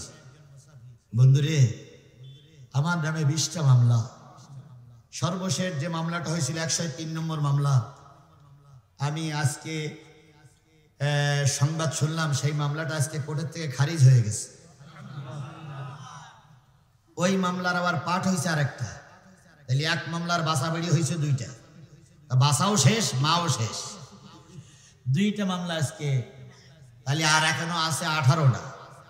18টার থেকে আবার হিসেব করতেছিলাম গাড়িতে বসে, 2 মামলায় হয়েছে 6টা, 2 মামলার আরো 2টো করে বাচ্চা হয়েছে, তাহলে ওর 3টার এই 3টে 6টা হয়েছে, মা আর সা দিয়ে। এখন এই মামলাটা আমার উকিল বললো যে সামনের মাসে এই মামলা ওটা খারিজ হতে পারে, তাহলে ওই মামলা যদি খারিজ হয় তাহলে আরো 6টা যাবে। আমি কথাটা এই জন্য বলছি, শেষের যে মামলাটা হলো আমার নামে, আমি ইফতার করতেছিলাম, পুলিশ ভাইরা নিশ্চয় আপনারা শুনতেছেন, ইফতার করতেছিলাম, ইফতার চলাকালীন অবস্থায় চারিপাশ থেকে ঘিরে ধরলো। আমার একটা ছোট্ট মেয়ে ছিল তখন, মেয়েটার আমি এবার বিয়ে দিয়েছি। ওই মেয়েটা তখন স্কুলের ছাত্রী, ওই মেয়েটা নিয়ে আমি ইফতারি করতেছিলাম, আমার মা ছিল ঘরের ভিতর। হঠাৎ করে পুলিশ যখন এসে ধরলো, মেয়েটা যে পুলিশের পা জড়াই ধরলো, স্যার আমার আব্বুরি নিয়ে যাবেন না, আমার আব্বু সারা দিন রোজা। এই পুলিশ লীগ এত নিচে নেমেছিল, ফুটবল খেলে যেমন লাথি মারে ফুটবলে, আমি আমার সামনে দাঁড়িয়ে দেখলাম আমার মেয়েটা একটা লাথি দিল। মেয়েটা এখান থেকে ওই বাস পর্যন্ত যেই ছুটে ধাক্কা দিয়ে পড়ে গেল, মেয়েটার কপাল কেটে গেল। মেয়েটা যখন কাঁদতেছিল, আমার মা ছিল ঘরে, মা বলতেছে কি হয়েছে রে? তখন মেয়ে বলতেছে দাদি আব্বুরে পুলিশে নিয়ে যাচ্ছে। আমার মা ওই অবস্থায় এসে পুলিশের জড়াই ধরলো, বাবা আমার ছেলে কোনো রাজনৈতিক দলের বড় নেতা নয়, আমার ছেলে কোনো রাজনৈতিক কর্মকাণ্ডে জড়িত নয়, আমার ছেলেকে নিয়ে যেও না। আমার বুড়িমার গলা ধাক্কা দিয়ে একটা পাকা জায়গায় ঘা মারল, বুড়ি মায়ের কপাল ফেটে গেল। আমার ভাইরা, মা যখন কাঁদতেছিল, আমি তখন আর ব্যালেন্স ঠিক রাখতে পারিনি। আমি পুলিশকে বললাম অন্যায় করলে আমি করেছি, আমার মেয়ে আর আমার মা কিন্তু অন্যায় করিনি। তোমাকে যদি মনে চাই তুমি আমাকে নিয়ে গুলি করে মারো, কিন্তু তোমার কোনো অধিকার নেই আমার মেয়েকে ফুটবলের মতো লাথি মারার। তোমার কোনো অধিকার নেই আমার মায়ের কপালের রক্ত ঝরানো, আমার মার মেয়ে সেদিনকে রাস্তায় দাঁড়িয়ে দোয়া করেছিল, মালিক এই জালেমদের তুমি পতন দাও। আমার বিশ্বাস সেদিন হয়তো আমার মায়ের দোয়া আল্লাহর দরবারে কবুল হয়েছে। এই জন্য আমি আপনাদেরকে বলি, এমন কোনো কাজ করা যাবে না যাতে করে মানুষ আপনাদেরকে অভিশাপ দেয়। আব্দুল আজিজ দেহলভী রহমাতুল্লাহ আলাইহি বড় একজন আলেম। ইংরেজরা এমন কোন কাজ ছিল না যেই গাছে আলেমদেরকে ঝুলাই ঝুলাই ফাঁসি দেয়নি। শেষ পর্যন্ত আব্দুল আজিজ দেহলভী রহমাতুল্লাহ এই স্বাধীনতার পক্ষে কাজ করার কারণে ইংরেজ সরকার তাকে গ্রেফতার করলো। ধরে নেন তিনি সাইদির মতন একজন জনপ্রিয় ব্যক্তি ছিলেন। আব্দুল আজিজ দেহলভী রহমাতুল্লাহ আলাইহিকে ধরে জেলখানায় ভরে রাখলো, আয়না ঘর তৈরি করে রাখলো, হাত বাঁধা পা বাঁধা, মাসের পর মাস তারে খেতেও দেয় না, ছেড়েও দেয় না, নামাজ পড়তেও দেয় না, পেশাব পায়খানা করতে পারে না। আল্লাহর ওলি এক কাপড়ে পেশাব এক কাপড়ে পায়খানা। ওই অবস্থায় মালিকের কাছে দোয়া করে, মালিক শহীদি মৃত্যু দাও, তবু ওই শাসকদের কাছে মাথা নত করায়ও না। সর্বশেষে ভারত সরকার টার্গেট নিল, যদি ফাঁসিতে মেরে যাই দেশে বিদ্রোহ সৃষ্টি হবে। তাই ভারত সরকার টার্গেট নিল আব্দুল আজিজ দেহলভীকে আন্দামান নিকোবর দ্বীপপুঞ্জে রেখে আসতে হবে। সেখানে কোনো মিষ্টি পানি নাই, খাবার কোনো ব্যবস্থা নাই। বাঘ ভালুকের সঙ্গে মোকাবেলা করে যে কয়দিন বেঁচে থাকবে, বেঁচে না থাকতে পারলে সেখানেই কঙ্কাল পড়ে থাকবে। এভাবে করে সরকার বাহাদুর টার্গেট নিল আব্দুল আজিজ দেহলভী রহমাতুল্লাহ আলাইহিকে আন্দামান নিকোবর দ্বীপপুঞ্জে ফেলে রেখে আসবে। এবার মাইকিং হলো, হুজুরকে নিকোবর দ্বীপপুঞ্জে নিয়ে যাওয়া হবে। হাজার হাজার মানুষ নির্ধারিত দিন রাস্তার দুই পাশে দাঁড়িয়ে আছে, হুজুরকে কিভাবে নিয়ে যায়। হুজুরকে যখন বাহির করলো বিশ্ব নন্দিত আলেমে দ্বীপ, যখন বাহির করলো বড় গরুর দড়ি দিয়ে তার কোমরে বেঁধেছে, হাতে কড়া পায়ে বেড়ি পরায়ে কোমরে দড়ি বেঁধে সোরের মতন টেনে টেনে নিয়ে যায়। কতদিন জানি খাওয়া হয় না, কতদিন জানি পোশাকটা পরিষ্কার করা হয় না, কতদিন জানি গোপদাড়ি চুল কাটা হয় না, কতদিন জানি নখগুলো কাটা হয় না। বুনা মানুষের মতন হয়ে গেছে আব্দুল আজিজ। ওই পুলিশের দড়ির সঙ্গে সঙ্গে আস্তে আস্তে করে যাচ্ছে। এক পা উঠায় আবার দেরি করে, আবার আর এক পা উঠায় আবার দেরি করে, লঞ্চে করে তারা নিয়ে যাবে। জেলখানাতে বাইর করেছে, দুই পাশে অগণিত জনগণ তাকাই তাকাই দেখতেছে, সবার চোখে পানি। প্রতিবাদ করতে পারছে না, প্রতিবাদ করলে তারও হুজুরির মতন অবস্থা হতে পারে। আমরাও দেখেছি অন্যায় ভাবে অনেক লোককে দোকান থেকে তুলে নিয়ে গেছে, অনেক লোককে বাড়ির থেকে তুলে নিয়ে রাজপথে তিন রাস্তার মুখে গুলি করে মেরেছে। আমরা দেখেছি, প্রতিবাদ করতে পারিনি। কথা কি বাড়াই বললাম? তাহলে সেই জুলুম, তৎকালীন জুলুম আমাদের সময়ও কম বেশি ছিল। আল্লাহ পাক ওই জুলুম থেকে আমাদের পরিবর্তন করেছে। আল্লাহ আমাদের সবাইকে হেফাজত করুক, সকলে মিলে বলুন আমিন। আমার কাছে একটা সংবাদ এসেছে, অ্যাডভোকেট সাইফুল ইসলাম আলিপের জানাজা শেষ করে হাসনাত আব্দুল্লাহ ও সার্জিস ওনারা যাচ্ছিলেন, আসতেছিলেন, বাড়ির দিকে আসতেছিলেন। একটা ট্রাক হঠাৎ করে কোথার থেকে আসলো, এসে ওনাদেরকে ট্রাক চাপা দিয়ে মেরে ফেলার জন্য চেষ্টা চলেছে। ওনারা অল্পর জন্য সৌভাগ্যক্রমে তারা গাড়িতে ছিলেন না, যার কারণে তারা বেঁচে গেছেন। কিন্তু এই জালেমেরা কিন্তু বসে নাই। কথা বলেন, কথা বলেন, কথা বলেন। এই জন্য সবার চোখ কান খোলা রাখতে হবে। আমার আজকের এই মাহফিল থেকে 1 নম্বর দাবি, আইন আমরা নিজেরা হাতে তুলে নেব না। কথা একমত? 2 নম্বর, কোন অমুসলিমদের দোকান, বাড়ি, তাদের ঘর, তাদের আস্তানা, তাদের বসবাস করার জায়গা আমরা কেউ তাদের উপর আক্রমণ আমরা কেউ। আমার এই কথাটা আপনি মেনে নেবেন তো? কেন করব না? ভারতে মসজিদ ভাঙা হচ্ছে, এর জন্য এদের কি দোষ? এদের কোনো দোষ আছে? এরা আমাদের দেশের লোক নয়? তাহলে আপনি তারপর আক্রমণ করবেন কেন? আপনি প্রয়োজনে চলেন, আমরা সব ভারতের সঙ্গে যুদ্ধ করবো, কিন্তু এদের সঙ্গে নয়। কথা মনে থাকবে, কথা মনে থাকবে। আর ভারতের সঙ্গে যুদ্ধ তো আমি করবো না, ভারতের সঙ্গে যুদ্ধ করবো ওই সরকার আর আমার দেশের সরকার। আমরা যতটুকু পারি ততটুকু সাহায্য করব। আপনি তার যুদ্ধের ময়দানে যাবেন না, সুতরাং আপনি আইন হাতে তুলে নেবেন। আমাদের আমিরে জামাত বলেছে ধৈর্য ধারণ করুন, বিএনপির লোক বলতেছে ধৈর্য ধারণ করুন, ডাক্তার মোহাম্মদ ইউনূসও কি বলতেছে, ধৈর্য ধারণ করুন। তাহলে উপরের থেকে অর্ডার আসতেছে, পুলিশের হেড যিনি তিনিও বলেছেন জাতির সামনে আপনারা ধৈর্য অবলম্বন করুন, আমরা দেখতেছি। তাহলে লিডাররা যখন আসে আইন আমাদের হাতে তুলে নেবার কোনো প্রয়োজন।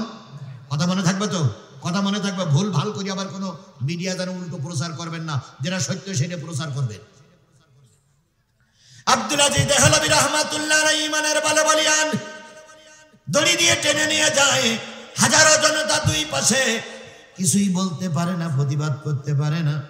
হঠাৎ করে দেখা গেল হাজারো মানুষের কাতার ভেদ করে একটা নারী, বোরকা পরা নারী বেরিয়ে আসলেন। ওই নারীর সামনে দুইটা সন্তান, পিছনে আর একটা সন্তান, তিনটা সন্তানকে নিয়ে আব্দুল আজিজ দেহলভী রহমাতুল্লাহ আলাইহির সামনে দাঁড়ালেন।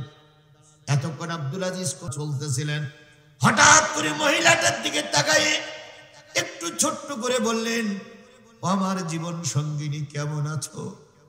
তোমার জীবনটা জানি খুব কষ্টে চলে যাচ্ছে, তুমি আল্লাহর রাস্তায় আমাকে মাফ করে দাও। আমি আল্লাহর পরীক্ষায় পাশ করেছি, ইমানের পরীক্ষায় পাশ করেছি, রেজাল্ট আনার জন্য আন্দামান নিকোবর দ্বীপপুঞ্জে যাচ্ছি। মেয়ে তিনটে ডাক দিয়ে বলে, আব্বু তুমি কি পরীক্ষা দিয়েছ তাই তোমার হাত বাঁধা? তুমি কি পরীক্ষা দিয়েছো যার কারণে তোমার কোমরে দড়ি? তুমি কি পরীক্ষা দিয়েছো যার কারণে তোমার পায়ে কড়া পরানো? আব্দুল আজিজ দেহলভী মেয়ে তিনটের মাথায় হাত দিয়ে বলতেছে, মারে আমি ইমানের পরীক্ষায় পাশ করেছি, আল্লাহ আমাকে জান্নাতের আহ্বান করতেছে, আল্লাহ আমাকে জান্নাতে ডাকতেছে, ফেরেশতা আমার জন্য দাঁড়িয়ে আছে জান্নাতের সিঁড়িতে, আমি তোদের কোনো হক আদায় করতে পারলাম না, আল্লাহ রাস্তায় তোমরা সবাই আমাকে মাফ করে দিও। মেয়ে তিনটি বলতেছে, আব্বু যাবার সময় আমাদের জন্য একটু নসিহত করে যান। আব্দুল আজিজ শান্ত ভাষায় বললেন, মারে ইমানের পরে টিকে থাকতে গেলে পরীক্ষা আসবে। সুবহানাল্লাহ বলেন। ইমানের পরে টিকে থাকতে গেলে কি আসবে? পরীক্ষা আসবে। এই পরীক্ষায় পিছনে পড়বি না রে মা। পরীক্ষা থেকে কোনোদিন ভালো ছাত্র, ভালো ছেলে মেয়ে কোনোদিন পিস্টান হয় না, তোরাও পিস্টান হবি না, পরীক্ষায় পাশ করবি, ভালো রেজাল্ট নিয়ে জান্নাতে যাওয়া যাবে। আমি পরীক্ষায় পাশ করেছি, আমার জান্নাতের সুসংবাদ এসে গেছে, আমি যাচ্ছি। এবার আব্বার যখন কোমরে দড়ি বেঁধে নিয়ে যায়, স্ত্রী তখন বলতেছে, স্বামী তুমি আল্লাহর রাস্তা আমারে ক্ষমা করে দিও, কারণ আমি তোমার উপকারের জন্য কিছুই করতে পারি নাই, শুধু তোমার জন্য দোয়া করি আল্লাহ পাক তোমার যেন জান্নাতের মেহমান বানায়া দেয়। ও আমার জাতি, তাহলে ক্বালু রাব্বুনা আল্লাহু সুম্মা ইসতাকামু তাতানাজ্জাল, আল্লাহর পরে ঈমান আনা, এ কথা বলার পরে পরীক্ষা হবে না? হবে না। আফাতুমিনুনা বিবাদিল কিতাব, তোমরা কি কিতাবের কিছু অংশ মানবার কিছু অংশ মানবা না? তাহলে দুনিয়ায় লাঞ্ছিত হবে, অপমানিত হবে। আল্লাহ রাব্বুল আলামিন বললেন, আহাসিবান নাসু আয়াতরাকু আয়াকুলু আমান্না ওয়া হুম লা ইফতানুন, তোমরা এই কথা বলে কি পার পেয়ে যাবে যে তোরা ঈমানদার, অথচ পরীক্ষা হবে না? পরীক্ষা ছাড়া ভালো ঈমানদার বোঝা যায় না। তাহলে এবার আমি আপনাদের সামনে একটা জিনিস বয়াত দিতে চাই, শপথ দিতে চাই, সেটা হলো ঈমানের বলে বলিয়ান থাকতে গেলে পরীক্ষা যদি আসে, এই পরীক্ষা দিতে আমরা রাজি আছি না নাই? কারা কারা কোরআনের পক্ষে থাকতে রাজি? এবার দুই হাত উঁচু করে আল্লাহরে দেখান। আল্লাহ, হাতগুলো উঁচু করে রাখেন, হাতগুলো উঁচু করে রাখেন। আল্লাহ, আমি আজিজুল ইসলাম, আমি নির্যাতিত জুজলের একজন নির্যাতিত মানুষ, নিশ্চয়ই আমার হাতে হেদায়েত নেই, হেদায়েতের মালা তোমার হাতে বাবু। আমি 2 ঘন্টা আলোচনা করে তোমার সব গোলামকে তোমার পা পর্যন্ত পৌঁছে দিলাম। ও বাবু, দয়া করে বক্তা শ্রোতা সবাইকে তুমি হেদায়েত নসিব করে দাও, আমাদের সবাইকে তুমি কোরআনের গোলাম বানায়া দাও। আমাদের সবাইকে তুমি দ্বীনের গোলাম বানিয়ে নাও, আমাদের সবাইকে দ্বীনি আন্দোলনের কর্মী বানিয়ে নাও, আমার দ্বারা ইসলামের কাজ হোক এমন পরিবেশ তৈরি করে দাও। দয়া করে মায়া করে আমাদের দোয়াগুলো কবুল করে নাও। হাত নামান বন্ধুগণ। তাহলে আজকে আমরা শপথ নিলাম মৃত্যুর আগ পর্যন্ত কিসের পক্ষে থাকবো? আরো জোরে বলেন, কিসের পক্ষে থাকবো? এখন আপনি কোরআনের পক্ষে আছেন কি না আছেন বোঝার কয়েকটা আলামত আছে। সেটা হলো যারা নামাজ পড়ে না তারা কোরআনের পক্ষের লোক নয়। কথা কি বুঝেছেন? তাহলে আপনি যদি কোরআনের পক্ষে থাকতে চান তাহলে কালকে থেকে কি হতে হবে? নামাজি হতে হবে। যদি নামাজ না পড়েন তাহলে বুঝতে আপনি কোরআনের পক্ষের লোক নয়, আপনি কোরআনের দুশমন। প্রথম সত্য। 2 নম্বর সত্য, কোরআনের পক্ষের লোক হতে গেলে জীবন চলে যাবে, তবু মিথ্যার আশ্রয় নেওয়া যাবে না। 2 নম্বর সত্য। নারী পুরুষদের সবার জন্য বলছি। 3 নম্বর সত্য, যদি আপনি কোরআনের পক্ষের লোক হন আপনি দিন কায়েমের পক্ষে থাকবেন। কারণ আল্লাহ বলেছে তুমি যদি কোরআনের পক্ষের লোক হও তাহলে দিন কায়েমের পক্ষে থাকো। কুনু মা সাদিকিন। তারপরে ওয়ারকাউ ওয়াসজুদু ওয়াবুদু রাব্বাকুম। আল্লাহ বলেছেন ওয়ারকাউ ওয়াসজুদু, রুকু করো সিজদা করো, সত্যবাদীদের সঙ্গে থাকো। তাহলে সত্যবাদী কারা এটা কি আমাদের বুঝতে বাকি আছে? তাহলে যারা সত্যবাদী আমরা তাদের সঙ্গে থাকবো। এইবার সত্যবাদী বোঝার একটাই মাত্র আলামত, ভাই উঠেন না, দোয়া হবে, 12টা বেজে গেছে। সত্যবাদী বোঝার একটাই আলামত, যেই দলে আলেম বেশি, যেই দলে আলেম বেশি জেনে নিও ওই দলটা সত্যবাদীর দল। কারণ সাধারণ লোক ভুল করতে পারে, আলেমেরা ভুল করতে। বলেন তো এখানে তাবলিগীর ভাইরা আছেন না নাই? 100 চিল্লা যদি কেউ দেয়, 100 চিল্লা যদি জীবনে কেউ দেয়, ওই চিল্লা দিয়ে যত এলেম অর্জন করবে একজন আলেমের সমকক্ষ হতে পারবে? তাহলে অন্য কোনো ভাই আমার দলিল না, আমার দলিল কোন দলে আলেম বেশি। সেই যে দলে কোরআনের আলেম বেশি নিশ্চয়ই সেই দলটা নির্ভুল দল, সঠিক দল। তাহলে এবার যে দলে আলেম বেশি আমরা সেই দলেই থাকবো। কি রাজি তো? এখানে বিএনপি জামাতের ভাইরা আছে না? সকলের কাছে আমি ছোট মানুষ একটা অনুরোধ করছি, সেটা হলো বিএনপি আমার ভাই, জামাত আমার ভাই। কারণ বিএনপি জামাত এই 15.5 বছর আমরা ময়দানে নির্যাতিত। কথা বলেন ঠিক না ঠিক? বিএনপির ভাইরা জেল খাটিনি। বিএনপির তারেক জিয়া দেশে আসতে পারতেছেন, আমাদের দেল কান্দে। খালেদা জিয়ার নামে মামলা, আমাদের দেল কান্দে। আপনারা আমাদের শত্রু নয়, আপনারা আমাদের ভাই। সুতরাং আসুন আমরা 2 দল মিলে একটা সুন্দর পরিবেশ তৈরি করে এই পেতনির বাচ্চা শেখ হাসিনা যাতে আর দেশে আসতে না পারে এজন্য এক প্ল্যাটফর্মে দাঁড়াই কাজ করি। আমাদের ভিতরে ভাঙন সৃষ্টি হলে আওয়ামী লীগ আবার মাথা উঁচু করবে। কথা বলেন ঠিক না ঠিক? এই জন্য আমরা যেভাবেই হোক দেশের ঐক্য স্বাধীনতা বজায় রাখার জন্য ময়দান বাতিলের কাছে ছেড়ে আল্লাহ আমাদের শপথের পরে টিকে থাকার তৌফিক দান করুক। আমিন। আখিরু দাওয়ানা আলহামদুলিল্লাহি রাব্বিল আলামিন। কারণ কোনো কথা? সভাপতির ভাষণ। ভাই দোয়া সূরা ফাতিহা ইখলাস পড়ি, সবাই পড়ি। বিসমিল্লাহির রহমানির রহিম। আলহামদুলিল্লাহি রাব্বিল আলামিন আর রহমানির রহিম মালিক ইয়াউমিদ্দিন ইয়্যাকা না'বুদু। সম্মানিত উপস্থিতি, প্রধান বক্তার মুক্তিকে অত্যন্ত গুরুত্বপূর্ণ আলোচনা শুনলেন। এরপরে সংক্ষিপ্ত আকারে আলোচনা নিয়ে আসছেন আজকের মাহফিলের সম্মানিত সভাপতি জনাব মোহাম্মদ আব্দুর রহিম। তাকে সংক্ষিপ্ত আকারে আলোচনার জন্য সকলে অনুরোধ করছি। আউযু বিল্লাহি মিনাশ শাইতানির রাজিম। বিসমিল্লাহির রহমানির রহিম। দীর্ঘ সময় ধরে আপনারা আজকে ঘটনাগুলো ফুটবল মাঠে তফসিরুল কোরআন মাহফিল শুনলেন। আমি কোনো কথা বলবো না। এই কথা যেটুকু শুনলেন এই অনুযায়ী আমাদের জীবন গড়ে বাকি জীবনটা যেন আল্লাহ ছোটেই ইমানের সাথে মৃত্যুবরণ করতে পারে। আল্লাহ তাআলা আমাদের সকলের তৌফিক দান করুন। সকলের সুস্বাস্থ্য কামনা করে আজকে এই মাহফিলের কথা শেষ করলাম। আসসালামু আলাইকুম ওয়া রাহমাতুল্লাহ।